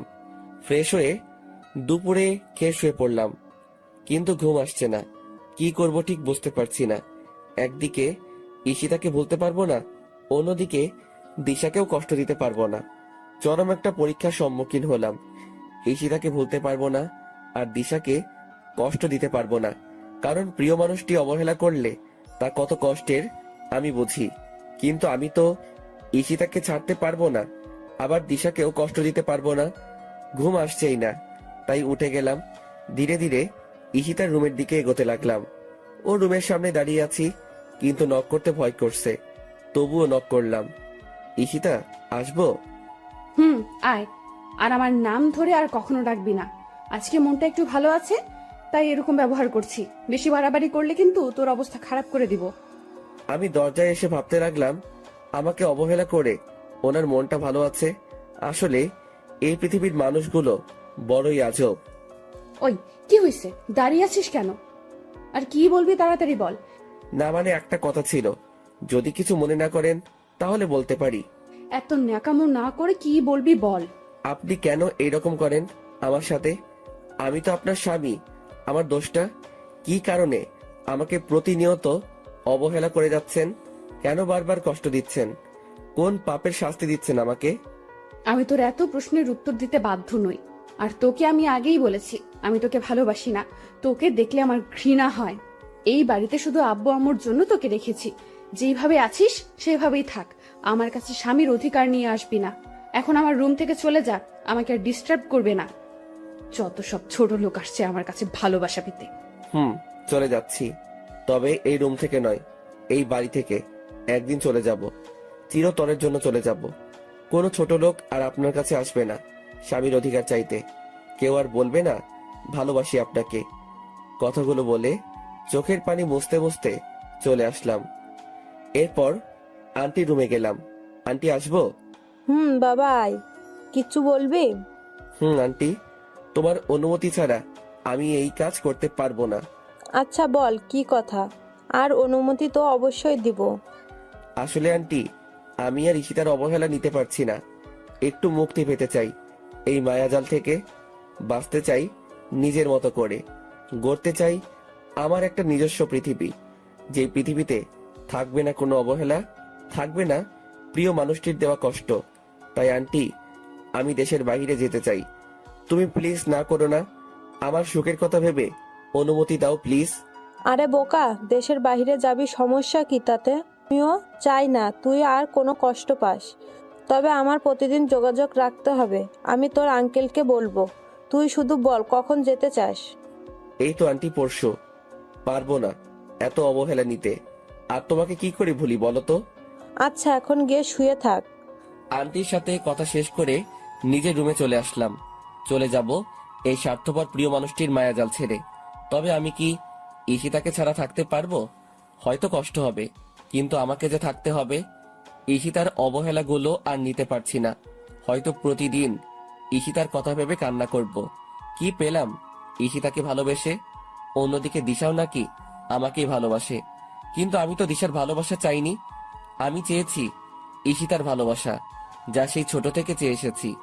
এরপর সকালবেলা ঘুম থেকে উঠে নাস্তা করে কলেজে যাওয়ার জন্য বেরিয়ে পড়লাম। আজকে কলেজে যাওয়ার কোনো ইচ্ছা ছিল না, তবুও দিশার জন্য যেতে হবে। কলেজে এসে ক্লাসে ঢুকে গেলাম, কিন্তু দিশাকে কোথাও দেখতে পেলাম না। ব্যাপার কি? মেয়েটা কোথায় গিয়েছে? ক্লাস প্রায় শুরু হয়ে যাবে, দিশা এখনো আসে নাই। অনেকবার ফোনে ট্রাই করেছি, কিন্তু ফোনটা ধরে নাই। তাই আমি ক্লাস থেকে বের হয়ে দিশাদের বাড়ির উদ্দেশ্যে রওনা দিলাম। বাড়ির সামনে গিয়ে দেখি গেটে তালা দেওয়া। কি আজব ব্যাপার, মেয়েটা কোথায় গেল? পাশের বাড়ির কয়েকজনকে জিজ্ঞাসা করলাম, কিন্তু কেউই জানে না কোথায় গেছে। মেয়েটা যেখানেই যাক, অ্যাটলিস্ট বলে তো যাবে। আমার মনে হয় দিশার ভালোবাসা মুখে ছিল, অন্তরে না। কথা ভেবে মুচকি হাসলাম। আসলে সব মেয়েরাই এক। ডোন্ট মাইন্ড আপুরা, মেয়েরা মুখে শুধু ভালোবাসি বলে, কিন্তু হৃদয় থেকে কয়জনই বা ভালোবাসে। এরপর গাড়ি নিয়ে নদীর পাড়ে গেলাম। আর কখনো মন খারাপ হলে এখানে আসা হবে না। ঘন্টার পর ঘন্টা এখানে বসে সময় কাটানো হবে না। এই সব কিছু ছেড়ে যেতে একদম মন চায় না, কিন্তু এত অবহেলার নিয়েও তো থাকা যায় না। নদীর পাড়ে কিছুক্ষণ বসে বাসায় আসলাম। ব্যাগপত্র সব গুছিয়ে নিতে হবে। নিজের প্রয়োজনীয় সব জিনিস নিলাম, সাথে ঈশিতার একটা ছবিও নিলাম। আসলে আমার কাছে ঈশিতার কোনো ছবি নাই, তার অজান্তে ওর রুম থেকে নিয়ে নিলাম। এরপর রুমে এসে একটা চিঠি লিখলাম ঈশিতার জন্য। প্রায় দুপুর হয়ে এসেছে, তাই ফ্রেশ হয়ে নিলাম। এরপর আজানের সাথে সাথে মসজিদে গিয়ে নামাজ পড়ে আসলাম। বাড়িতে দুপুরের খাবার খেয়ে একটু ঘুমিয়ে নিলাম। ঘুম থেকে উঠলাম প্রায় বিকাল বেলা। এরপর ফ্রেশ হয়ে চুপি চুপি ঈশিতার রুমে গেলাম। ভালোভাবে তাকিয়ে দেখি ঈশিতা এখনো আসে নাই। তাই ওর রুমে গিয়ে চিঠির উপরে একটা গোলাপ দিয়ে টেবিলে রেখে আসলাম। এরপর সবকিছু ভালোভাবে চেক করে নিলাম। রাকিবকে ফোন দিয়ে বললাম ফ্যান্টাসি কিচেনে আসার জন্য। আমি গিয়ে ওর জন্য অপেক্ষা করতে লাগলাম। প্রায় আধা ঘন্টা পর রাকিব আসলো। কিরে, কেমন আছিস? তুই তো একটা কলও দিস না। আরে বলিস না বেটা, ঈশিতা ম্যাম সবসময় অফিস লেট করে ছুটি দেয় আর সবসময় কাজের উপরে রাখে। জীবনটা তেজপাতা বানিয়ে ফেলেছে। একটু অবদ্ধ হওয়া যায় না। আবার অফিস শেষে বাসায় এসে রান্না করতে হয়। তুই তো জানিস আমার কেউ নাই, সব কিছু নিজেকে করতে হয়। ধুর পাগল, কে বলছে তোর কেউ নাই? আমি আছি তো সব সময়। আর আমাদের ভাবি কবে আসবে? ওম্মা, কে ভাবি? কিসের ভাবি? কার ভাবি? কোথায় থেকে আসলো ভাবি? আমি তো জানতাম না। ভাব নিও না আমার সাথে। চুপি চুপি অনার্স শেষ বর্ষের একটা মেয়ের পিছনে ঘুরো, কিন্তু মেয়েটা পাতা দেয় না। আর তুমি ভাবো আমি কিছুই বুঝি না? ওই, তুই কেমনে জানলি? আমি তো তোকে বলি নাই। তুই তো বলবি না আমি জানি, তাই আগে থেকে খবর নিয়ে রাখলাম। তা কি খাবি অর্ডার কর, আজকে আমি তোকে খাওয়াবো। যা ইচ্ছে অর্ডার দে, সাথে আমার জন্য দে। ওকে। এরপর আমরা খেয়ে নিলাম। আচ্ছা দোস্ত, একটা কথা বলতেছি তোকে, যা যা বলবো মনোযোগ দিয়ে শুনবি। বল। আমি দেশের বাইরে যাচ্ছি, কবে ফিরবো জানি না। তুই সব সময় অফিসে ঈশিতার খেয়াল রাখবি, আমার সাথেও যোগাযোগ রাখবি। আর আমি কিন্তু একদিন না একদিন ফিরবো, তবে কখন তা জানি না। তুই ঈশিতার উপর নজর রাখিস। আসলে মেয়েটা একটু অগোছালো আর অবুঝ। যদি ঈশিতার কিছু হয় তাহলে তোকে সবকিছুর জন্য জবাব দিতে হবে। তুই তো জানিস ওকে কতটা ভালোবাসি, আর তোকে খুব মিস করবো দোস্ত। সত্যি কি চলে যাবি? আর না গেলে হয় না দোস্ত। এই পৃথিবীতে আমার মা বাবা আর আপন বলতে কেউ নেই। কিছুদিন আগে থেকে তোর সাথে পরিচয় হয়, তুই এতটা আপন হয়ে উঠবি ভাবতেই পারি নাই।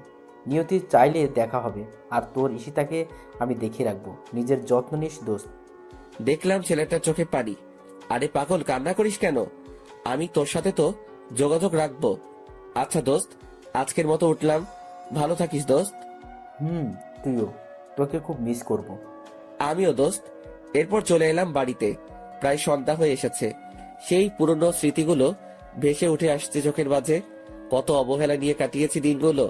হয়তো আমি চলে গেলে ওর কিছু আসে যায় না। ঈশিতা তো আমাকে ভালোই বাসে না, তাহলে আমার অনুপস্থিতিতে ওর কিছু আসবে যাবে না।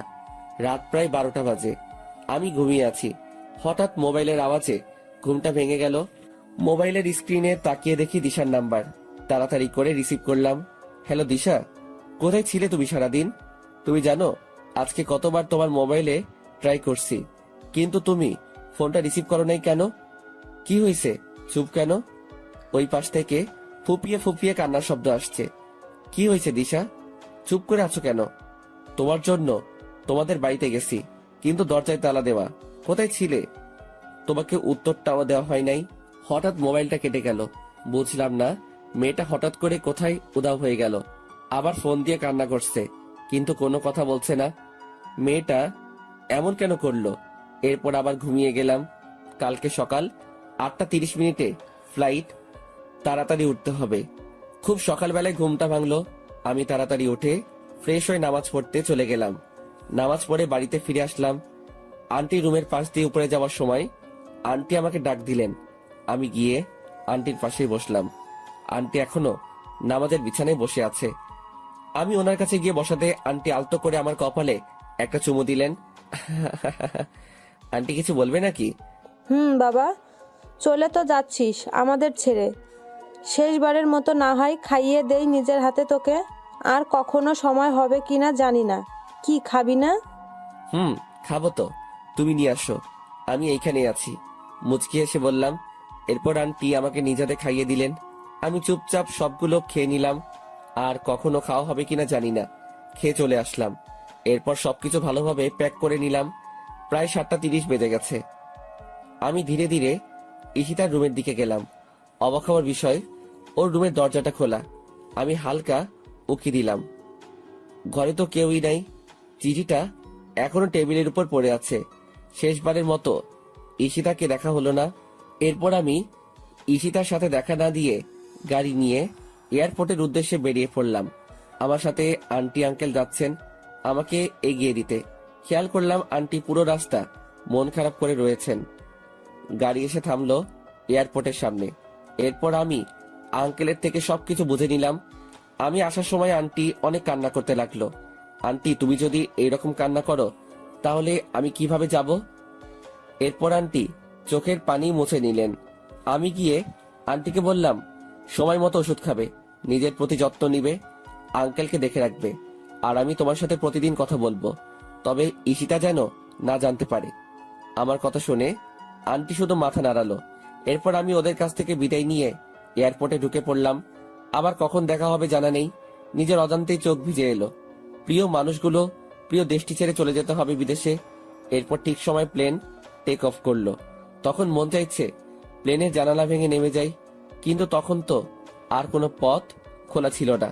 এরপর তো তুমি সবই জানো অর্পা, আমার ইংল্যান্ডে আসা, তোমার সাথে পরিচয় হওয়া, পরিচয় থেকে বন্ধুত্ব। তুমি আমাকে কতটা ভালোবাসো ঠিক অনুভব করতে পারছি না। হয়তো আমি ঈশিতাকে যতটুকু ভালোবাসি তার থেকে বেশি ভালোবাসি, আবার এর থেকে কমও হতে পারে। তুই জানো অর্পা, আমার প্রতিটা মুহূর্তে ঈশিতার কথা মনে পড়তো। খেয়াল করে দেখলাম মেয়েটা কান্না করছে আমার কথাগুলো শুনে। ওকে সান্ত্বনা দেওয়ার ভাষা আমার নেই। হঠাৎ অর্পা চোখ মুছে আমাকে হাসি মুখে বলল, কি হয়েছে? কেকটা কাটবে না নাকি খালি পেটে থাকতে হবে? নাও, তাড়াতাড়ি করো। এরপর আমি কেকটা কাটলাম আর বলতে লাগলাম, happy birthday to you, happy birthday dear Ishita. এরপর কেকটা একটু অর্পাকে খাইয়ে দিলাম। আমি আর নিজেকে সামলাতে পারছি না, বুক ফেটে কান্না আসছে। তাই আমি অর্পাকে ছাদে রেখেই নিচে চলে আসলাম। আজকে ঈশিতার জন্মদিন ছিল। এই দেশের মাটিতে প্রায় 5 বছর পার করে ফেললাম। প্রতি বছর ঈশিতার জন্মদিন পালন করতাম আমি। অর্পা মেয়েটা হচ্ছে আমার কলিগ, আমরা একই অফিসে কাজ করি। মেয়েটাও বাঙালি। অর্পা এই দেশে আসে ওর আব্বু আম্মুর কারণে। ওদের মধ্যে নাকি মিল নেই, সারাদিন নাকি ঝগড়া করে। তাই অর্পা রাগ করেই ওদের ছেড়ে এইখানে চলে আসে। বাঙালি হওয়ায় মেয়েটার সাথে বন্ধুত্ব করে নিলাম। এরপর থেকে নাকি মেয়েটা আমাকে ভালোবেসে ফেলে। আমি জানি প্রিয় মানুষটিকে না পেলে কত কষ্টে থাকতে হয়। যদি আমার কোনো পিছুটান না থাকতো তাহলে আমি অর্পাকে আপন করে নিতাম। প্রতি বছর ঈশিতার জন্মদিন পালন করার সময় অর্পা আমার কাছ থেকে আমার আর ঈশিতার গল্পটা শুনতে চাইতো। তাই আমি আমার জীবনের সব ঘটনা বললাম ওকে। আমার কথা শুনে অর্পা একদম কান্না করে দিল। এরপর আমিও রুমে এসে অনেক কান্না করলাম। ঈশিতার সাথে দেখা হবে কিনা জানি না। এরপর দরজা ওপাশ থেকে অর্পা আমাকে ডাকতে লাগলো, এই জনি, দরজা খুলো। কি হয়েছে তোমার? ছাদ থেকে এভাবে চলে আসলে কেন? তাড়াতাড়ি দরজা খুলো বলছি। তোমার জন্য নিজ হাতে রান্না করে এনেছি, তুমি খাবে না? দরজা খুলো বলছি। আমি খাবো না অর্পা, আমার খিদা নেই, তুমি এখন যাও। ওই, তোকে বলছি না দরজা খুলতে? তাড়াতাড়ি দরজা খুলে দে, না হয় তোর মাথা পাঠাবো। আমি ভয়ে তাড়াতাড়ি দরজাটা খুলে দিলাম। কি মেয়ে রে বাবা, আমাকে সামান্য জিনিসের জন্য ঝাড়ি দেয়। ওই, তোমার সমস্যা কি? খাবে না কেন? তোমার জন্য এত কষ্ট করে রান্না করলাম, এখন তুমি কি চাও আমি এইগুলো ফেলে দেই? না, তার আর দরকার হবে না, তুমি খাবার দাও, আমি খেয়ে নিচ্ছি। জনি, একটা কথা বলি, রাখবা প্লিজ? আরে বলো, সমস্যা নাই, আমি তোমার কথা রাখবো। আর বেস্ট ফ্রেন্ডের কথা কি ফেলা যায়? আমি তোমাকে খাইয়ে দেই প্লিজ, শুধু আজকের জন্য। আর কখনো তো সুযোগ হবে না। শুধু একটা বার প্লিজ। কি দিবে না? দাও, সমস্যা নাই। এরপর অর্পা আমাকে খাইয়ে দিল। মেয়েটা আমাকে এতটা ভালোবাসে আমি ভাবতেই অবাক হচ্ছি। শুধুমাত্র আন্টি ছাড়া আর কেউ আমাকে এইরকম ভালোবাসেনি। আর আজকে অর্পা। খাওয়া শেষ করে উঠে আমি সোফায় বসে রইলাম। এরপর অর্পা এসে আমার পাশে বসলো। জনি, একটা জিনিস চাইবো, দিবা? বলো কি চাও? আমাকে একবার জড়িয়ে ধরবে প্লিজ? প্রেমিকা হিসেবে না, ফ্রেন্ড হিসেবে প্লিজ। তোমাকে তো আর আমি পাবো না, কিন্তু একটু জড়িয়ে ধরতে পারি। পারো। বলার সাথে সাথেই মেয়েটা এসে আমাকে জড়িয়ে ধরলো আর কান্না করে দিল। আমি কিছু বলছি না। কি বলবো আমি? আমার কাছে কি উত্তর আছে? আমি শুধু অর্পার মাথায় হাত রাখলাম। মেয়েটা আমাকে কত ভালোবাসে, কিন্তু আমি তো ওকে ভালোবাসতে পারবো না, কারণ আমি শুধু ঈশিতাকেই ভালোবাসি আর কাউকে ঈশিতার স্থানটা দিতে পারবো না। এরপর অর্পা আমাকে ছেড়ে দিয়ে কান্না করতে করতে চলে গেল। আমি আর কোনো কিছু না ভেবে ঘুমিয়ে পড়লাম। চিন্তা করলাম পরশু দেশে ফিরে যাব। অনেক তো হলো এভাবে, এখন থেকে না হয় আমার নতুন করে অবহেলা পেতে শুরু করব। তবুও মনের ভিতর কোনো শূন্যতা অনুভব হবে না।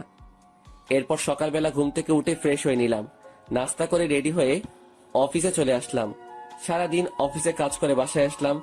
অফিস থেকে আসার সময় অর্পাকে বলে দিলাম আমি কালকে বাংলাদেশে ফিরে যাব। ও যদি যেতে চায় তাহলে আমার সাথে যেতে পারে। আমার কথা শুনতে অর্পা খুশিতে রাজি হয়ে গেল। এরপর আমি সকালবেলায় সবকিছু গুছিয়ে নিলাম, অর্পাকে দিয়ে ওর অ্যাপার্টমেন্ট থেকে নিয়ে আসলাম। এয়ারপোর্টে সবকিছু চেক শেষে আমি প্লেনে এসে বসলাম। প্লেন তার যথাসময় চলতে শুরু করলো। প্রায় 4 ঘন্টা পর প্লেন এসে থামলো বাংলাদেশ এয়ারপোর্টে। নিজের দেশের মাটিতেই পা ফেলতেই সব ক্লান্তি দূর হয়ে গেল। এরপর একটা গাড়ি নিয়ে আমি আর অর্পা বাসায় চলে আসলাম। সেই চিরচেনা বাড়িটায় দরজায় দাঁড়িয়ে কলিং বেলে চাপ দিলাম।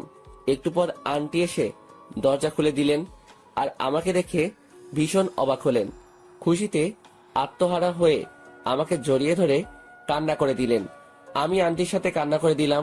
প্রায় 4 বছর পর আবার আপন মানুষগুলোকে দেখতে পেলাম। কেমন আছো আন্টি? আগে ভালো ছিলাম না, তুই এসে গেছিস, এখন অনেকটা ভালো আছি। তুই কেমন আছিস? আমিও ভালো আছি। কি অবস্থা হয়েছে তোর? একদম শুকিয়ে গেছিস, ঠিক মতন খাবার খাস না। এতগুলো দিন পর আমাদের কথা মনে পড়লো। তোমাদের কথা তো ঠিকই মনে পড়ে।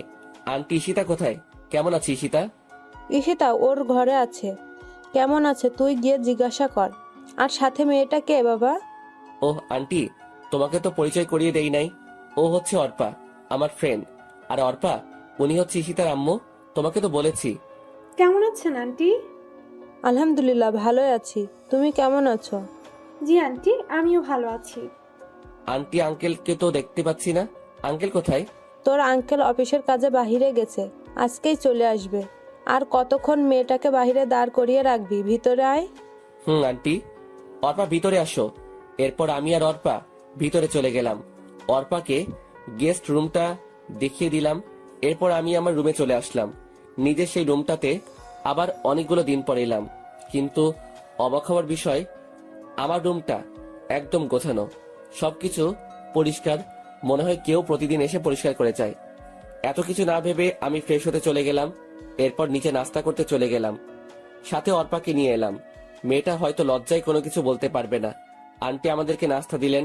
আমি খেয়ে যাচ্ছি, কিন্তু গলা দিয়ে নামতেছে না। কারণ একটাই, ঈশিতা। আসার পর থেকে ঈশিতাকে দেখতেছি না। ব্যাপার কি?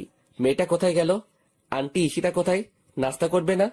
আসার পর থেকে তো একবারও দেখলাম না। কি জানি বাবা কি হয়েছে, তুই যাওয়ার পর থেকে মেয়েটা একদম বদলে গেছে। ঠিক মতন খায় না, ঠিক মতন ঘুমায় না, অফিসে এবং কলেজে কোথাও যায় না। দিন দিন কেমন মৃত্যুর মুখে চলে যাচ্ছে। আন্টির কথা শুনে বুকটা কেঁপে উঠল। কি হয়েছে ঈশিতার? তবে কি ওর কোনো ক্ষতি হয়েছে? কেন হঠাৎ করে এইভাবে বদলে গেল? আন্টি, ঈশিতা এখন কোথায়? মনে হয় রুমেই আছে, সারাদিন নিজেকে রুমে বন্দি করে রাখে। যা তো মেয়েটাকে ডেকে নিয়ে আয়। কে? আমি যাব? তুই যাইবি, এখন যা তো। এরপর আমি ধীরে ধীরে ঈশিতার রুমের দিকে পা বাড়ালাম। উপরে গিয়ে দেখি দরজাটা খোলা। আমি ঈশিতাকে অনেকবার ডাক দিলাম, উঠলো না। এরপর রুমের ভিতরে গিয়ে ঈশিতার খাটের পাশে গেলাম। মেয়েটা ছোট বাচ্চাদের মতো শুয়ে আছে, চুলগুলো মুখের উপরে। আমি আবার ডাক দিলাম। এইবার ঈশিতা চোখ ডলতে ডলতে উঠে গেল। ঈশিতাকে দেখে চোখে পানি ছলছল করছে। কি ঈশিতা, কি হয়ে গেল? শুকিয়ে একদম কাঠ হয়ে গেছে, চোখের নিচে কালো দাগ পড়ে গেছে, আগের থেকে অনেক কালো হয়ে গেছে। আমাকে এইভাবে দেখতে পাবে ঈশিতা কল্পনাও করে নাই। ঈশিতার চোখ অশ্রুতে ভরে গেছে।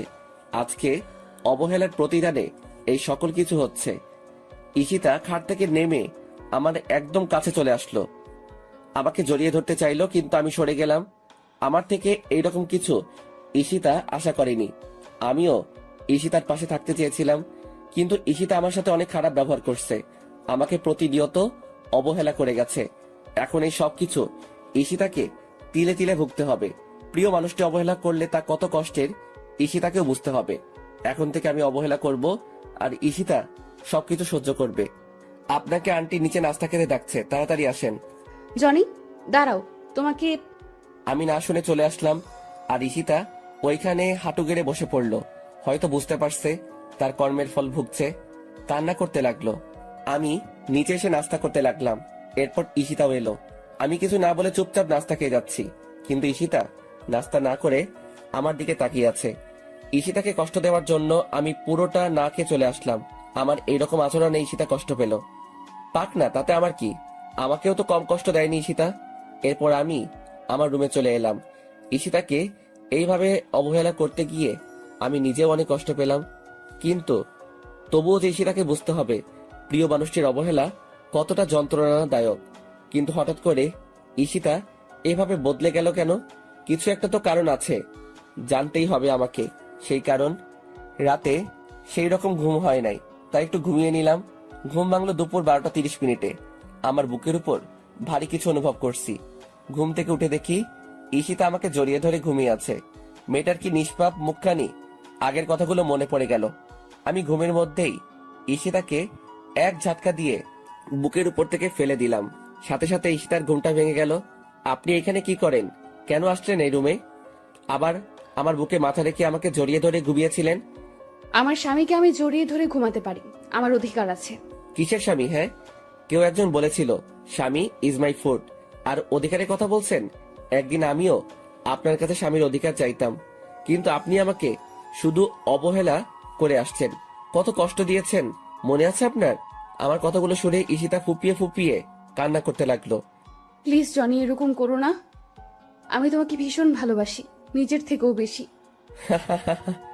ভালোবাসা? আমি এখন আর আপনাকে ভালোবাসি না। আমার মতো ছোট লোক কাউকে ভালোবাসতে পারে না।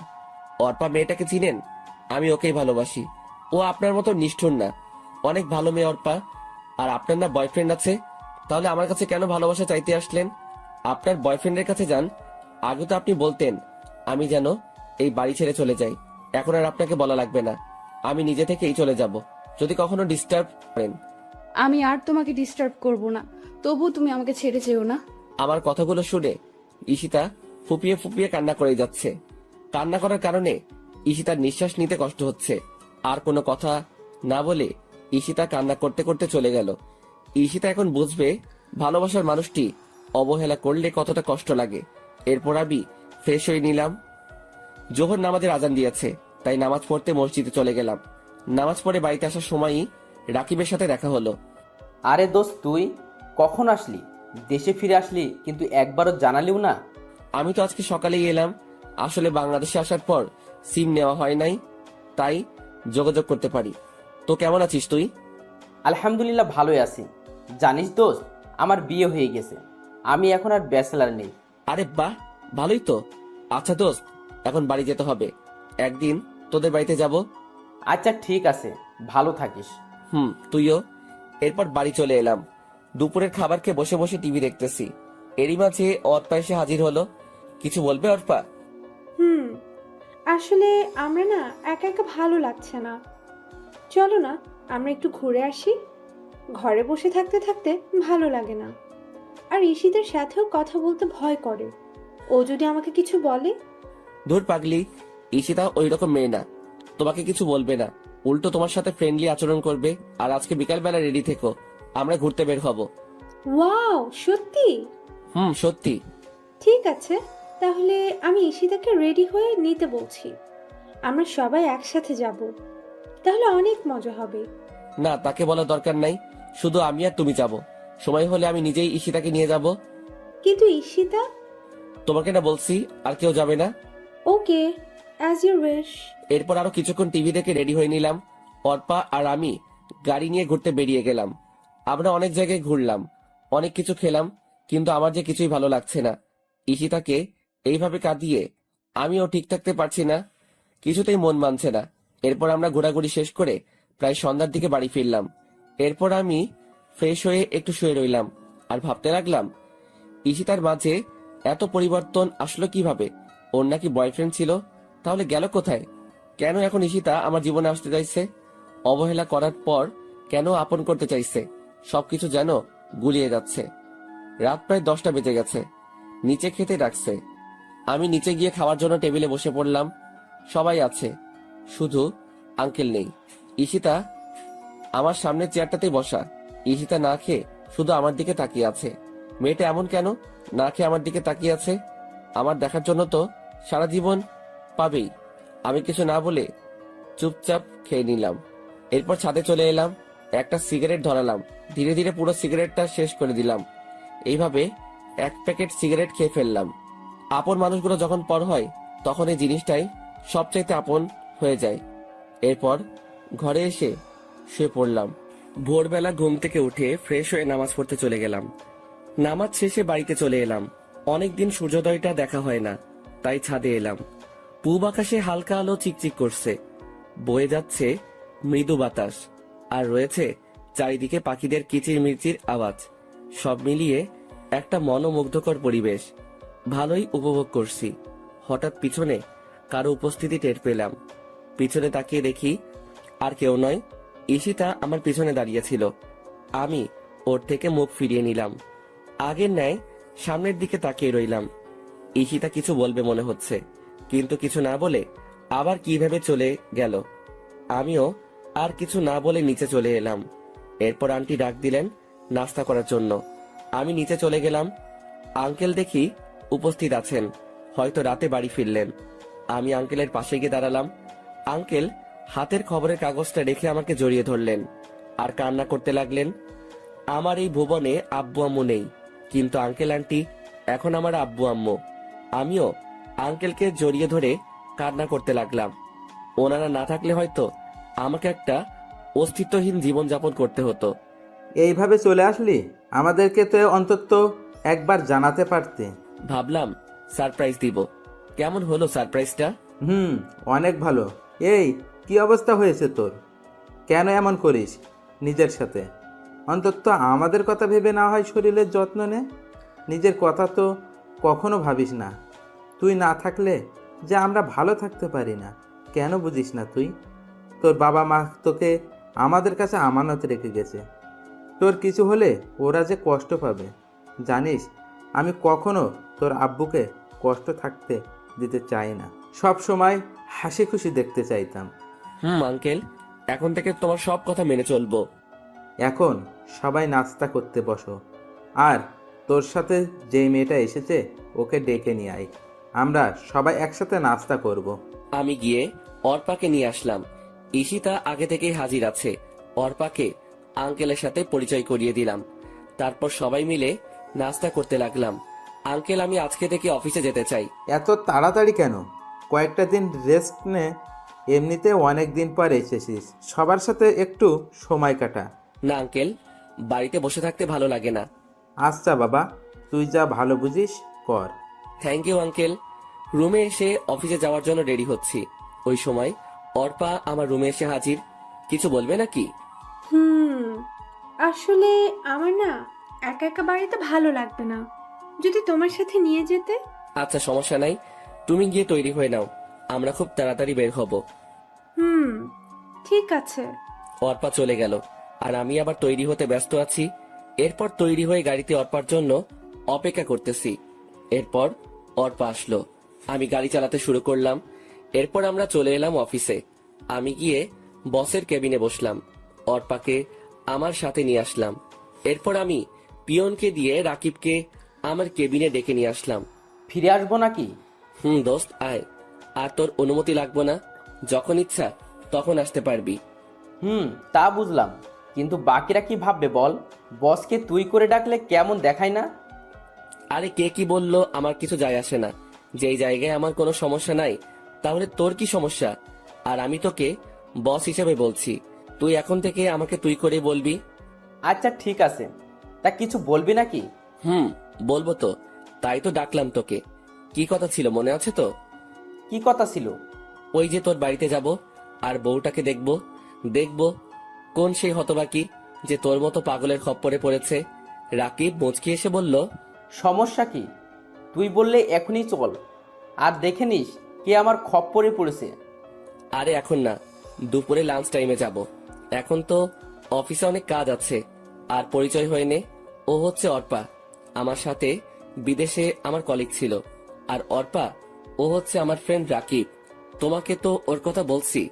হাউ ফানি দোস্ত, যার দেশে এত বড় একটা অফিস আছে সে কিনা অন্য একটা অফিসে কাজ করছে।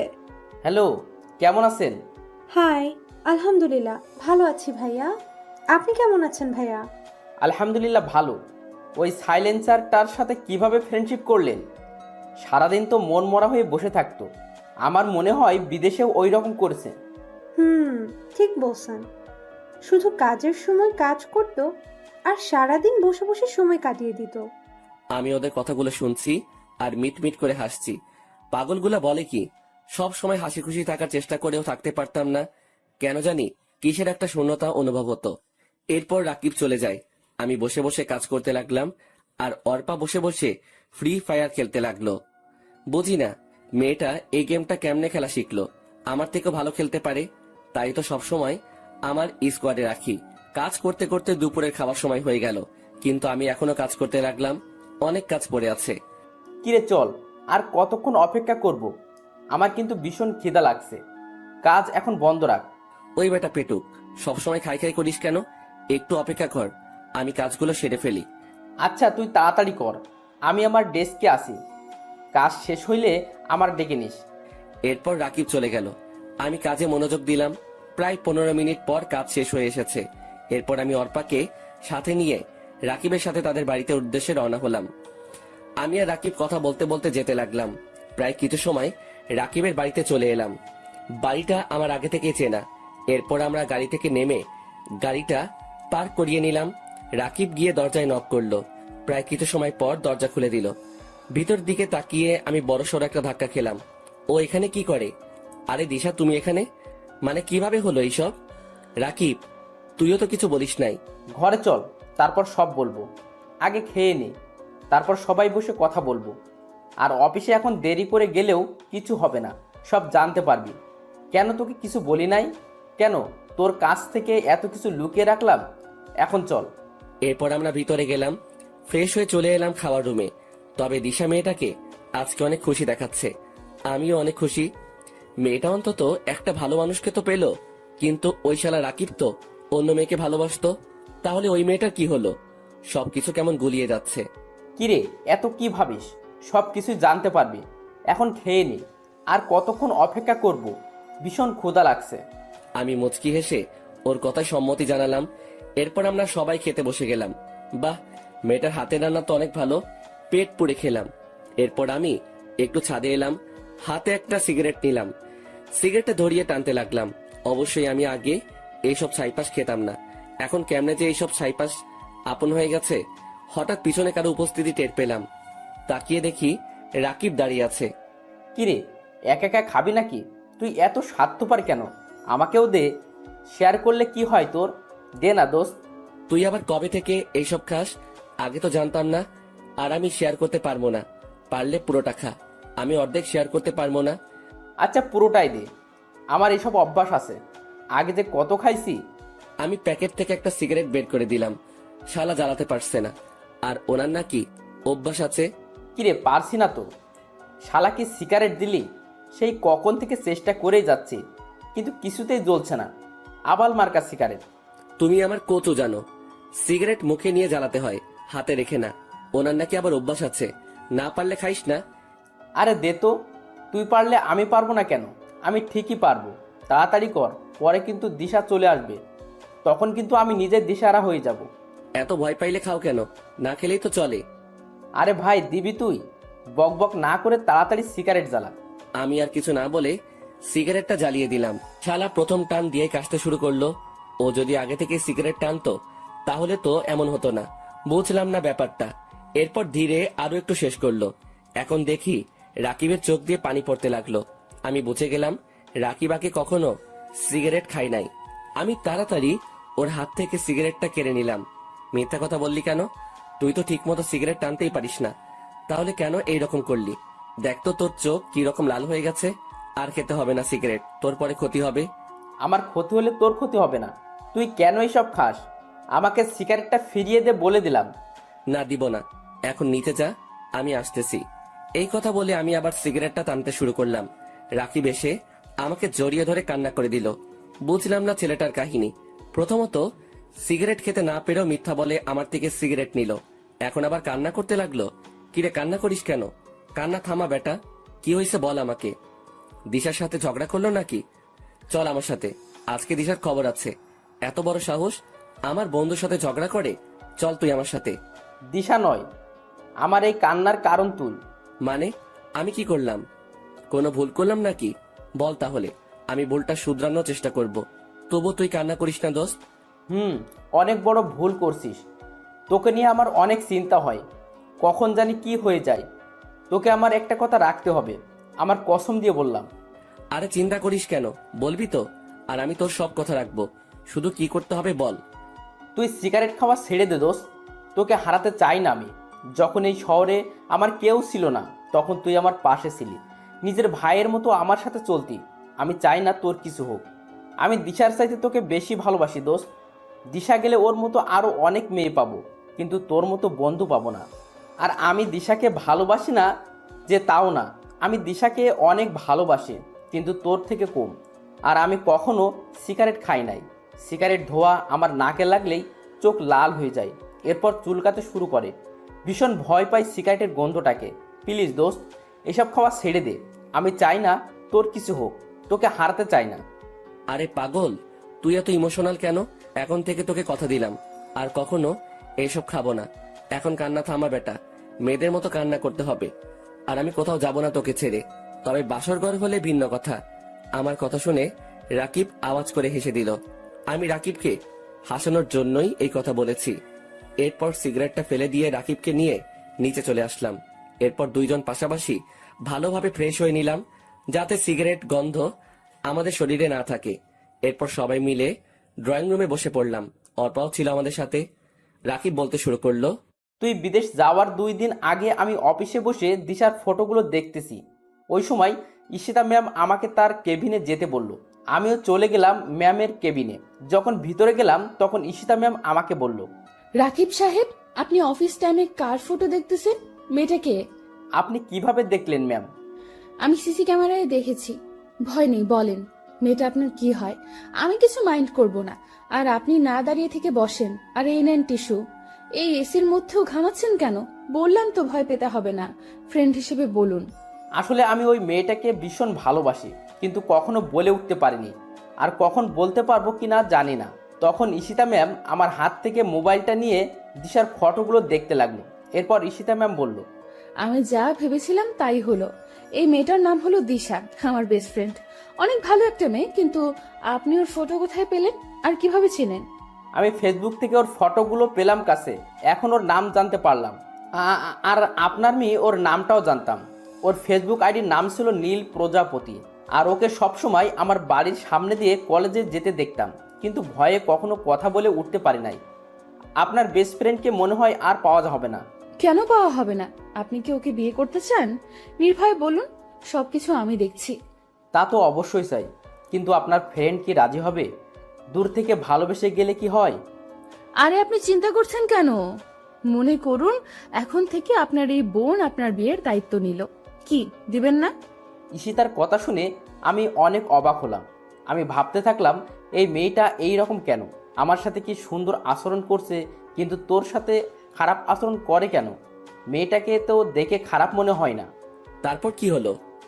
তারপর আমি ঈশিতা ম্যামকে দায়িত্ব দিয়ে দিলাম, আর উনি বলছেন দিশার সাথে নাকি আমার কথা বলিয়ে দেবে। এরপর আমি ওইখান থেকে চলে আসলাম। বাকিটা দিশার থেকে শুনেন। তারপর কি হলো? বলছি। তুমি বিদেশে যাওয়ার 2 দিন আগে ঈশিতা আমাদের বাড়িতে আসে। আমি কলেজে যাওয়ার জন্য প্রস্তুত হচ্ছি, ওই সময় ঈশিতা আমার কাছে আসলো। কিরে ঈশিতা, কখন আসলি? এখানে আয়, বস। এসেছি, তোর জন্য একটা খবর আছে। আজকে আর কলেজে যেতে হবে না। আরো এমন একটা খবর দিব তুই ভাবতেও পারবি না। তোর জন্য 2টা নিউজ আছে। কি নিউজ শুনি? তাও আবার একটা না 2টা নিউজ আছে? কিন্তু কলেজে তো যেতে হবে, গুরুত্বপূর্ণ কাজ আছে। আরে ছাড় তো কাজ, আজকে না গেলে কিছুই হবে না। এখন বলতেছি সব শোন। তোকে একটা ছেলে ভালোবাসে, ছেলেটা ভীষণ হ্যান্ডসাম, আমার অফিসেই কাজ করে। আর বড় কথা হচ্ছে ও জনের বেস্ট ফ্রেন্ড। অনেক ভালো ছেলে। আমি যতটুকু জানি ওর এই পৃথিবীতে কেউ নেই। তোকে ভীষণ সুখে রাখবে। রাজি হয়ে যা দোস্ত, আমি বিয়ের সব কিছুর ব্যবস্থা করছি, শুধু তুই রাজি হলেই হবে। আর রাজি না হয়েও পারবি না, ছেলে কিন্তু অনেক সুন্দর আর ভালো। সবই বুঝলাম, কিন্তু আমাকে দেখলো কিভাবে? আর ছেলেটার নাম কি? তুই নাকি প্রতিদিন কলেজে যাওয়ার সময় ওর বাড়ির সামনে দিয়ে যাইতি, তখন থেকে তোকে ভালোবেসে ফেলে। আর ফেসবুক থেকে তোর অনেকগুলো ফটো নিছে। আর ছেলেটার নাম রাকিব। কিন্তু কিভাবে সম্ভব? কেন সম্ভব নয়? ও তোর জন্য একদম পারফেক্ট। আর বললাম না তোকে দারুণ একটা খবর দিব, তাহলে আমিও জনিকে ভালোবাসি। হোমা, তাই নাকি? তা কবে থেকে ভালোবাসিস? তাহলে এত এইভাবে অবহেলা করলি কেন? কেন এত অপমান করলি? জানিস, ছেলেটা ভীষণ ভালো। আমি ওকে একদিন ভালোবাসার কথা বললাম, কিন্তু জনি আমাকে তখন গ্রহণ করে নাই। তার একমাত্র কারণ সে তোকে নিজের জীবনের চাইতেও বেশি ভালোবাসতো, আর এখনো বাসে। শুধু তুই বুঝিস নাই জনির ভালোবাসা। এত অবহেলা অপমান করার পরেও কেন জনি তোর কাছে পড়ে আছে জানিস? শুধু তোকে ভালোবাসে বলে। কিন্তু তার প্রতিদান ছেলেটাকে কি দিলি? শুধু অবহেলা আর অপমান ছাড়া। তাই এখনো সময় আছে, জনের কাছে ক্ষমা চেয়ে নে আর একসাথে নতুন জীবন শুরু কর। ক্ষমা তো চাইবো, কিন্তু এখন না। ওর জন্মদিনে ওকে সারপ্রাইজটা দিব। জনের জন্মদিনে আমার ভালোবাসা হবে ওর প্রথম উপহার। সবকিছু ভুলে কাছে টেনে নিব, আর কখনো কষ্ট দিব না। শুধু দিনটার অপেক্ষায় আছি। তাই ভালো হবে। কিন্তু হঠাৎ করে এত পরিবর্তন আসলো কোথা থেকে? কি হয়েছে একটু বলবি প্লিজ? যে তুই কিনা জনের নাম শুনলেই রাগে আগুন হয়ে যেতি, আজ সেই তুই কিভাবে এত বদলে গেলি? নিশ্চয়ই কোনো কারণ আছে। কারণটা কি বলবি প্লিজ? সময় হলে ঠিক সব জানতে পারবি। এখন রেডি হয়ে নে, আজকে আমার সাথে তোকে যেতে হবে। রাকিব তোর জন্য অপেক্ষা করছে। সবই বুঝলাম, অন্তত তুই তো আমাকে জানাতে পারতি রাকিব। আমি যদি জানতাম তাহলে সত্যি সব কিছু জানাতাম। আমি তো জানতাম না যে তুই দিশাকে চিনিস, আর তোমাদের এই রকম একটা সম্পর্ক ছিল তাও জানতাম। আর বড় কথা, তুই তো ঈশিতাকে কিছু না বলে চলে গেলি বিদেশে, একবারও জানানো দরকার মনে করলি না। কিন্তু আমি একটা বিষয় বুঝতেই পারছি না, ঈশিতার এত পরিবর্তন হলো কেন? এর পিছনে কোনো কাহিনী আছে। আচ্ছা দোস্ত, তাহলে এখন উঠি, অনেক সময় হয়ে গেছে। ঠিক আছে, আমি কালকে অফিস যেতে পারবো না। দিশার সাথে একটু সময় কাটাতে চাই। প্লিজ দোস্ত, শুধু কালকের জন্য ছুটি চাই। শুধু কালকে না, তোকে 1 সপ্তাহ ছুটি দিলাম, যত পারিস সময় কাটা। তবে ছুটি শেষে চলে আসিস। দিশার খেয়াল রাখিস, কখনো কষ্ট দিস না। আর দিশা আমার বন্ধুটা কিন্তু সাদাসিধে আর ইমোশনাল, তাই কখনো ওকে অবহেলা বা ইগনোর করিও না। আর তুমি আমাকে ক্ষমা করে দিও জনি। জানি আমার এই অপরাধের ক্ষমা নেই। ঈশিতাকে আর কষ্ট না দিয়ে কাছে টেনে নাও। অনেক কষ্ট আছে মেয়েটা। তুমি তো জানো, প্রিয় মানুষটির দেওয়া অবহেলা মৃত্যুর সমান। যদি বেশি ইগনোর করো ঈশিতাকে, তাহলে জীবনে তাকে হারিয়ে ফেলতে পারো। আরে ক্ষমার কি আছে? আমি তো চাইতাম তোমার জীবনে এমন কেউ আসুক যে সবসময় তোমাকে ভালোবাসবে, সুখে রাখবে। আর দেখো, পেয়ে গেলে বিশ্বস্ত মানুষটাকে। আর রাকিবও পেয়ে গেল তার ভালোবাসার মানুষটিকে। আর আমাদের বাড়ি আবার আসবে, কিন্তু পরের বার যেন ঈশিতাকে সাথেই দেখি। মুচকি এসে বললাম, দেখবে। তাহলে এখন আসি। এরপর অর্পাকে নিয়ে চলে এলাম বাড়িতে। তবে আজকে আমি ভীষণ খুশি। ঈশিতা আমাকে আরো 4 বছর আগে থেকে ভালোবাসতো, কিন্তু এত তাড়াতাড়ি ঈশিতাকে কাছে টেনে নিলে হবে না। ওকে ভালোভাবে বুঝতে হবে আপনজনের অবহেলা সহ্য করা কতটা যন্ত্রণাদায়ক। এরপর আমি ফোন করে বলে দিলাম অফিস যেন আজকে 4টায় ছুটি দিয়ে দেয়। ভালো লাগছে না, তাই রুমে বসে আছি। হঠাৎ কোথায় থেকে ঈশিতা আমার রুমে এসে হাজির। আপনি এখানে কেন? চলে যান আমার রুম থেকে। আপনাকে দেখলে আমার শরীরটা জ্বালা করে, অসহ্য লাগে আপনাকে। কি চান এখানে? এইভাবে কথা বলছো কেন? আমি তো তোমার বউ। মাফ করে দাও না প্লিজ আমাকে। কখনো তোমাকে কষ্ট দেব না প্লিজ। ভীষণ ভালোবাসি তোমায়। তোমাকে ছাড়া আমার একটা দিনও ভাবা কষ্টকর। তোমাকে যে হৃদয়ের গোপন কুঠিরেতে বেঁধে ফেলেছি, যদি দূরে যেতে চাও তাহলে আমার কলিজা ছিঁড়ে যেতে হবে। তখন হয়তো আমি একটা জীবন্ত লাশ হয়ে যাব। মাফ করব, তাও আবার আপনাকে? অসম্ভব। কখনো আমি আপনাকে মাফ করব না। আর কি বললেন? ভালোবাসেন আমাকে? ভীষণ হাসি পাচ্ছে আপনার কথা শুনে। হঠাৎ কোথায় থেকে এত ভালোবাসার উৎপত্তি ঘটলো? আমি একদিন একজনকে ভীষণ ভালোবাসতাম, তাকেও যত্ন করে রেখেছিলাম হৃদয়ের গোপন কুঠুরিতে। কিন্তু কি পেলাম তার কাছ থেকে? দিন শেষে অবহেলা আর অপমান হলো আমার পথ চলার সাথী। আর আমিও এখন জীবন্ত লাশ হয়ে জীবনযাপন করতেছি। তাই কাউকে আর জীবনের সাথে মিশাতে পারবো না। ভালোবাসা সবার জীবনে একবারই আসে, আমারও ছিল, কিন্তু তা আজকে লাশ হয়ে গেল। আমার হাতটা ধরে ঈশিতা বলল, প্লিজ আমাকে ক্ষমা করে দাও। আমি আসলে বুঝতে পারি নাই। ভীষণ ভালোবাসি তোমাকে। আমি আমার ভুল বুঝতে পেরেছি। তোমার সাথে খারাপ ব্যবহার করা ঠিক হয়নি। এখন যদি আমাকে ক্ষমা না করো তাহলে আমাকে চিরতরে হারাবে। তুমি আমাকে ছেড়ে কয়েক বছর দূরে ছিলে, আমি কিন্তু চিরতরের জন্য দূরে চলে যাব। এমন দূরে যেখানে গেলে কেউ আর কখনো ফিরতে পারে না। আমার হাতটা ছাড়ুন। যখন খারাপ ব্যবহার করেছেন তখন বোঝার কথা ছিল, এখন না। আরে কোথায় যাবেন? চিরতরের জন্য দূরে? তো চলে যান না, কি আটকে রেখেছে? আমার হাত ছাড়ুন। না, আমি তোমার হাত ছাড়বো না। আগে বলো ভালোবাসি। আপনাকে বলছি হাত ছাড়তে। হাত ছাড়ুন, না হয় আমি কিছু একটা করে ফেলবো। যত কিছুই হোক আমি তোমার হাত ছাড়বো না। ছাড়বেন না তো? বললাম তো ছাড়বো না। আমি জোর করে হাতটা ছাড়িয়ে নিয়ে ঠাস ঠাস করে ঈশিতাকে 2টা থাপ্পড় মারলাম। ঈশিতা হয়তো আমার থেকে এইরকম কিছু আশা করে নাই। ওই, তোর সমস্যা কি? আমি তোর মতো মেয়েকে ভালোবাসি না, আমি অর্পাকে ভালোবাসি। আর আগে তুই আমাকে এই বাড়ি ছেড়ে চলে যেতে বলতি না, কিন্তু এখন তুই যদি যাস আমি এই বাড়িতে থাকি, তবু থাকবো না। এখন দূর হ আমার সামনে থেকে। আমার সামনে আসার চেষ্টা করবি না, তখন কিন্তু আরো খারাপ হবে তোর সাথে। যত সব নষ্ট মেয়ে কোথাকার। আমার কথা শুনে মেয়েটা আর এখানে দাঁড়াতে পারলো না, কান্না করতে করতে চলে গেল। এখন আমার নিজেরই কান্না আসতে লাগলো। মেয়েটাকে এইভাবে মারাটা ঠিক হয় নাই। থাপ্পড়টা অনেকটা জোরেই লেগেছে। ঠোঁট কেটে রক্ত বের হতে লাগলো মেয়েটার। কথাগুলো ভাবতেই কান্না চলে এলো। আমি কান্না করতে লাগলাম, সরি ঈশিতা, তোমাকে এইভাবে কষ্ট দিতে চাই নাই, কিন্তু আমারও যে কিছু করার নাই। ভালোবাসার মায়াজালে বন্দি আমি, নিজেকে নিজেই বলতে লাগলাম। তবে মেয়েটা শেষ কথাটা আমাকে বেশি ভাবাচ্ছে। ওকে চিরতরের জন্য হারাতে হবে। তবে কি মেয়েটা ওর নিজের কোনো ক্ষতি করবে না তো? না, এই মেয়েটাকে চোখে চোখে রাখতে হবে, কোনো ক্ষতি হতে দেওয়া যাবে না।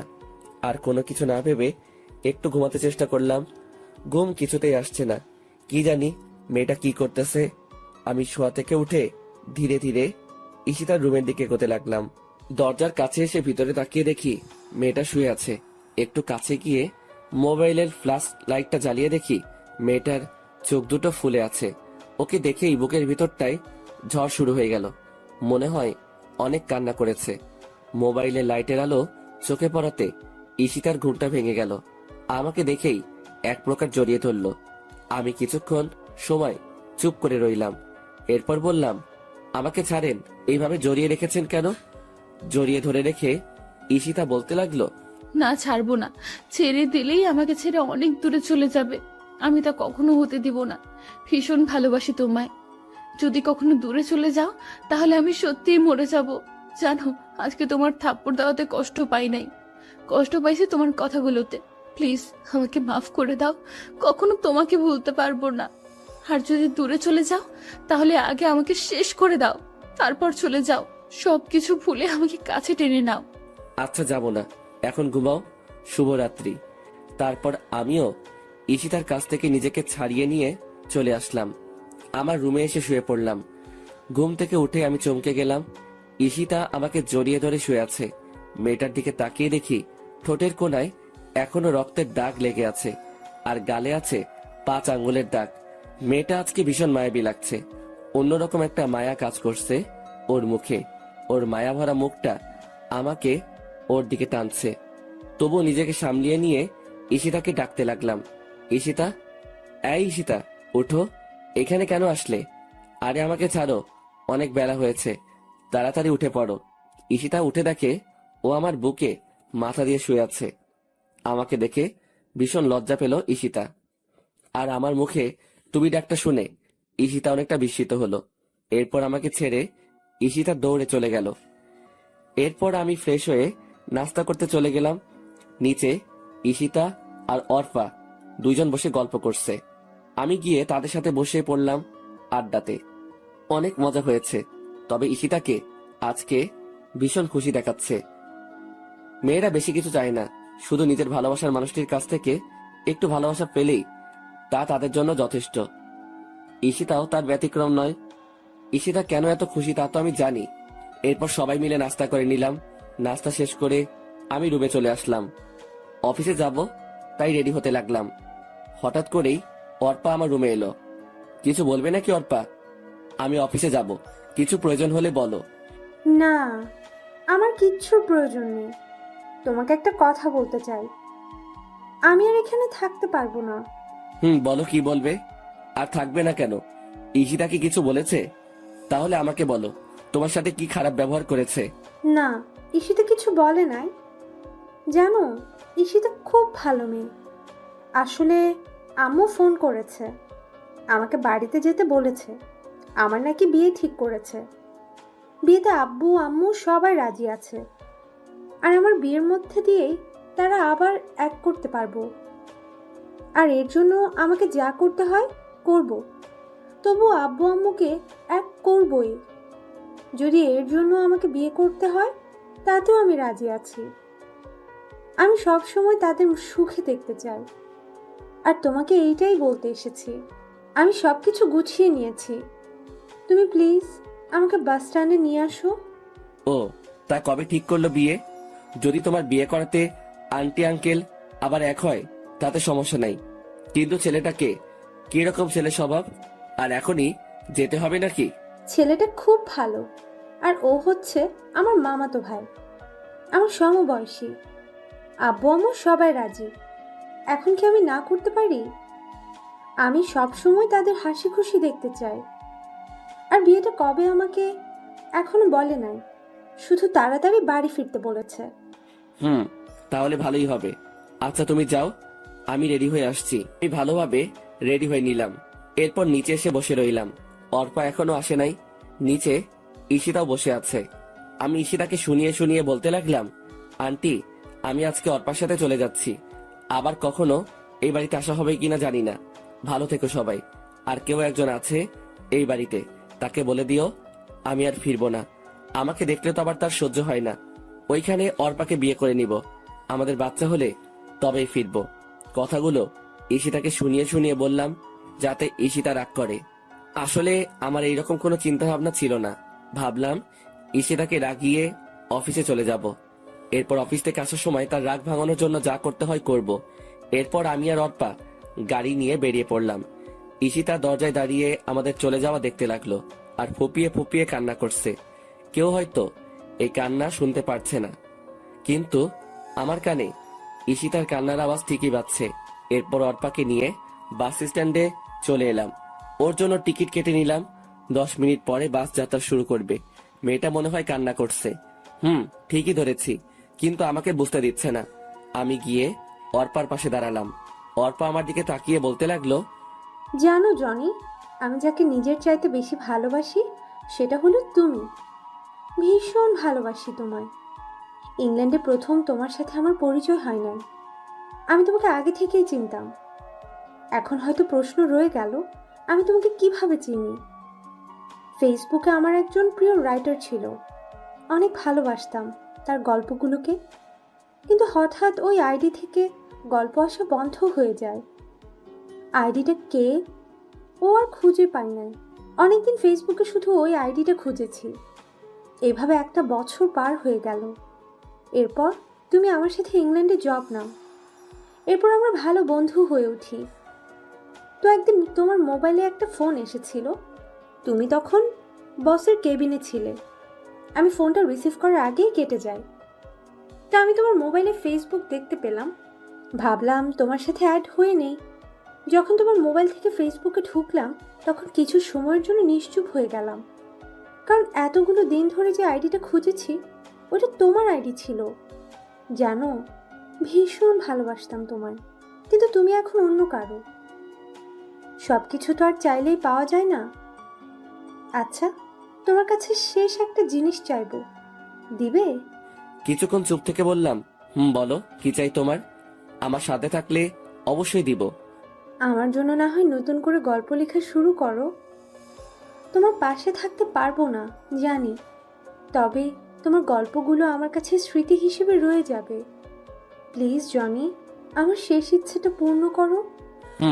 আবার লিখবো গল্প, শুধু আমার বন্ধুটার জন্যই নতুন করে সবকিছু শুরু। তোমাকে ভীষণ মিস করবো অর্পা। আর কান্না করছো কেন? আমি তো সবসময় তোমার পাশেই আছি বন্ধু হিসেবে। নিয়তি চাইলে আবার দেখা হবে আমাদের। আর আমার সাথে যোগাযোগ রাখবা কিন্তু। জামাইকে পেয়ে আমাকে আবার ভুলে যেও না। আমার কথাগুলো শুনে আবেগের বশে আমাকে জড়িয়ে ধরলো অর্পা, আর কান্নার গতি আরো বাড়িয়ে দিল। আর আশেপাশের সবাই আমাদেরকে দেখতে লাগলো। এই অর্পা কি করছো?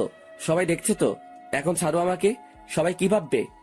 আমি আর তুমি বিষয়টা স্বাভাবিকভাবে নিলেও অন্যরা কিন্তু স্বাভাবিকভাবে নিবে না।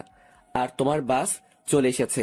আমাকে ছেড়ে দিয়ে মেয়েটা কান্না করতে করতে বাসে উঠে গেল এবং এমন সময় তার নিয়মে চলতে শুরু করলো।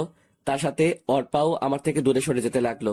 চোখের নিমিষে অনেক দূরে চলে গেল একজন প্রিয় মানুষ। শুধু ভালোবাসার মানুষই প্রিয় না, কিছু কিছু বন্ধু থাকে তার থেকে বেশি প্রিয়। আমি একটা দীর্ঘশ্বাস ফেলে ওইখান থেকে অফিসে চলে আসলাম। অফিসে কিছুতেই মন বসছে না। রাকিবও ছুটিতে আছে। রাকিব থাকলে মজা করা যেত। এইদিকে ঈশিতাকে তো রাগিয়ে চলে এলাম। মেয়েটা এখন কি করছে কে জানে। কোনো মতে দিনটা অফিসে কাটিয়ে দিলাম। সন্ধ্যার সময় বাড়ি ফেরার পথে ঈশিতার জন্য একগুচ্ছ গোলাপ ফুল আর অনেকগুলো ডেইরি মিল্ক নিলাম। গোলাপ আর চকলেট ঈশিতার অনেক প্রিয়, তাই রাগ ভাঙানোর জন্য এইগুলো নিয়ে নিলাম। এরপর আমি বাসায় চলে এলাম, কিন্তু অবাক করার বিষয় পুরো বাড়ি অন্ধকার। তাই আমি ধীরে ধীরে বাড়িতে ঢুকলাম। এরপর ঘরের বাতিগুলো চালু করলাম। কি ব্যাপার, বাড়িতে কাউকে দেখতে পাচ্ছি না। কোথায় গেল সবাই? আন্টি আঙ্কেলের রুমে গিয়ে তারা নেই, তাই আমি ঈশিতার রুমে গেলাম। রুমটা অন্ধকারে ছেয়ে আছে। এই অন্ধকার যেন আমাকে কিছু একটা ইঙ্গিত দিচ্ছে। আমি ঈশিতার রুমের বাতি দিলাম, কিন্তু ঈশিতাকেও দেখতে পাচ্ছি না। আজকে হলোটা কি? সবাই কোথায় গেল? হঠাৎ আমার চোখ গেল ঈশিতার রুমের টেবিলের উপরে রাখা একটা কাগজে। কিছু একটা লেখা আছে মনে হচ্ছে। আমি কাগজটা হাতে নিয়ে পড়া শুরু করলাম। প্রিয় জনি, চিঠিটা যখন পাবে তখন হয়তো আমি চলে যাব অনেক দূরে। এখন আর কেউ তোমার ভালোবাসা পাওয়ার জন্য বসে থাকবে না, কেউ আর তোমাকে ডিস্টার্ব করবে না। একটা কথা কি জানো, কথায় আছে মানুষ দাঁত থাকতে দাঁতের মর্ম বোঝে না। ঠিক তেমনি তুমি থাকতে তোমার ভালোবাসা আমি উপলব্ধি করতে পারি নাই। জানো, যখন তুমি একা বাড়ি ছেড়ে চলে গেছো তখন তেমন কষ্ট পাই নাই। কষ্ট পাইছি যখন তুমি আমাকে শুনিয়ে শুনিয়ে অর্পার সাথে চলে যাওয়ার কথা বলছো। জানো, এই দিনটাই আমার জীবনের সবচেয়ে খারাপ দিন ছিল। তোমাকে অবহেলা করতে গিয়ে কখন যে ভালোবেসে ফেলেছি নিজের অজান্তে, তা ঠিক আমি নিজেই জানি না। এখন তুমি হয়তো ভাববে যে মেয়েটা তোমাকে এত অবহেলা আর অপমান করত সে আবার ভালোবাসে কিভাবে। তাহলে শোনো, তুমি যখন বিদেশ যাবে তার একদিন আগে আমি একটা খবর পাই। হয়তো ভাববে কি এমন খবর। আসলে ওই দিন যে আমি পার্টিতে ড্রিঙ্ক করে মাতাল হয়ে যাওয়াতে যে ছেলেটা আমার দুর্বলতার সুযোগ নিতে চেয়েছিল তার সাথেই আমার পথে দেখা হয়। মনে আছে তোমার? আমি ঠিক ওই 4 বছর আগের কথা বলছি। তখন আমি ছেলেটার থেকে সব সত্যি জানতে পারি, আর আমার জন্যই তুমি আমার ইচ্ছেটা পূরণ করলে। আসলে আমি খুঁড়ের মধ্যে থাকায় কিছুই বুঝতে পারি নাই। আমি ভাবলাম তুমি আমার সাথে মিথ্যে কথা বলে আমার সবকিছু কেড়ে নিতে চেয়েছো। এরপর যখন তুমি বাড়ি ছেড়ে চলে যাও ওই দিন তেমন কষ্ট পাইনি, কারণ তখন তুমি কোনো মেয়ের সাথে চলে যাচ্ছ না। কিন্তু আজকে অনেক কষ্ট পাইছি। আজকে তো অর্পার সাথে চলে যাচ্ছ। এখন হয়তো ভাববে এত কথা বলার মানেটা কি। একটা মানে অবশ্যই আছে, আর তা হলো আমি তোমার থেকে চলে যাচ্ছি অনেক দূরে। আমি বিষ খেয়েছি। এই দেখো, একদম কান্না করবে না। অর্পা মেয়েটা খুব ভালো, তোমার ভালো খেয়াল রাখতে পারবে। আমাকে যদি ভালোবেসে থাকো তাহলে কখনো নিজেকে কষ্ট দেবে না, সব সময় হাসি খুশি থাকার চেষ্টা করবে, আব্বু আম্মুর খেয়াল রাখবে আর নিজের প্রতি যত্ন নিবে। ইতি, তোমার ঈশিতা। চিঠিটা পড়ার পর যেন একটা ঘোরের মাঝে ছিলাম। সবকিছু যেন মাথার উপর দিয়ে চলে গেল। চোখ থেকে টপ টপ পানি ঝরতে লাগলো। চোখের পানিগুলো চিঠিতে পড়াতে চিঠিটা ভিজে ছিঁড়ে গেল। আমি বসে পড়লাম খাটে। সবকিছু এখনো জল্পনা, সবকিছু এখনো কল্পনা মনে হচ্ছে। মনে হয় আমি স্বপ্ন দেখছি। কেন এমন করলে সীতা? এতগুলো দিন অপেক্ষা করলে আমার জন্য, আর শুধু আজকের দিনটা অপেক্ষা করলে কি হতো? আসলে তুমি আমাকে কখনো ভালোবাসো নাই। যদি ভালোবাসতে তাহলে আমাকে ছেড়ে যেতে না। আসলে কি জানোই সীতা, সত্যিকারের ভালোবাসাগুলো খুবই অসহায়। শুরু হয় যদিও সুখের মাঝে, কিন্তু শেষটা হয় দুঃখের। ভালোবাসি তোমায় সীতা, খুব ভালোবাসি। এইভাবে একা করে না গেলেও পারতে। কতগুলো বলতেছি, এমন সময় মাথাটা ঘুরে উঠল। চোখ দুটো ঝাপসা হয়ে আসছে। মনে হয় আর কিছুক্ষণ পরই চিরতরে চোখ দুটো বন্ধ হয়ে যাবে। এরপর কি হলো ঠিক মনে নেই। এরপর নিজেকে আবিষ্কার করলাম হাসপাতালে। চোখগুলো ঠিক মতো খুলতে পারছি না। ধীরে ধীরে চোখ খুললাম, কিন্তু কাউকে দেখতে পাচ্ছি না। এরপর একজন ডাক্তার আসলেন। অভিনন্দন। আমি একটু ভ্রু কুঁচকে ডাক্তারের দিকে তাকালাম। ও, আপনি তো জানেন না। অভিনন্দন এই কারণেই দিলাম, আজকে 47 দিন পর গোমা থেকে ফিরে আসলেন। আপনাকে 50 দিনের সময় দেওয়া হয়েছিল। যদি 50 দিন পর গোমা থেকে না ফিরতেন তাহলে আর কখনো ফেরানো হতো না। আপনার ভাগ্য ভালো ছিল আর আল্লাহ তাআলার সহায় ছিলেন। সবই বুঝলাম, কিন্তু আমার বাড়ির সবাই কোথায়? হঠাৎ করে মাথাটা চক্কর দিয়ে উঠল। পরক্ষণেই আগের সব কথা মনে পড়ে গেল। আচ্ছা ডাক্তার, কেউ আসে নাই আমার খবর নিতে? ছিল তো। আপনার সমবয়সী একজন মেয়ে ছিল, প্রতিদিন আসতো আপনাকে দেখতে, আর ঘন্টার পর ঘন্টা দাঁড়িয়ে থাকতো আপনার বেডের পাশে আর কান্না করতো। আজকে কি সেই মেয়েটা এসেছে? না, এখনো আসে নাই, তবে প্রতিদিন এই সময়ই আসতো। আজকে কেন দেরি করছে বুঝতে পারছি না। আচ্ছা, এখন আমাকে যেতে হবে। আর হ্যাঁ, আপনার এখন চলাফেরা বারণ, একদম চলাফেরা করার চেষ্টা করবেন না, কারণ আপনি এখনো ঠিক মতো সুস্থ হয়ে ওঠেন নাই। Take care. ধন্যবাদ ডাক্তার। এরপর আমি বেডে শুয়ে রইলাম আর ভাবতে লাগলাম কি থেকে কি হয়ে গেল। কিভাবে নিয়তি আমার সাথে এইভাবে মোড় নিল। নিভে গেছে সব আলো, সব ভালোবাসা। কথাগুলো ভাবতে গিয়ে চোখের পানি জমে গেল। এরপর হঠাৎ কারো উপস্থিতি টের পেলাম। সামনের দিকে তাকাতেই হা করে রইলাম। আমার পৃথিবীতে আবার আলো জ্বলতে শুরু করলো। আমি শুধু চেয়েই আছি। কি হলো মিস্টার, হা করে তাকিয়ে আছেন কেন? ভূত দেখলেন নাকি? তুমি? আমি আমার কিছু না বলে বেড থেকে উঠে যাওয়ার জন্য হাতে যে স্যালাইনের লাইনটা ছিল তার টান দিয়ে খুলে ফেললাম এবং উঠে ঈশিতাকে জড়িয়ে ধরতে গেলাম, কিন্তু আমি সক্ষম হলাম না। ঠিক মতো না হাঁটতে পারায় পড়ে যেতে লাগলাম। ঠিক তখনই ঈশিতা আমাকে ধরে ফেলে। এরপর আমাকে এনে বেডে বসিয়ে দেয় আর ঈশিতাও আমার পাশে বসে। আমি সাথে সাথে ঈশিতাকে জড়িয়ে ধরে কান্না করে দিলাম। আর কি হচ্ছে কিছুই বুঝতে পারছি না। ঈশিতাও আমাকে জড়িয়ে ধরলো। হাই পাগল, কান্না করছো কেন? আমি তো এখানেই আছি। এই দেখো, তোমার ঈশিতার কিছুই হয় নাই। তোমার ঈশিতা তোমার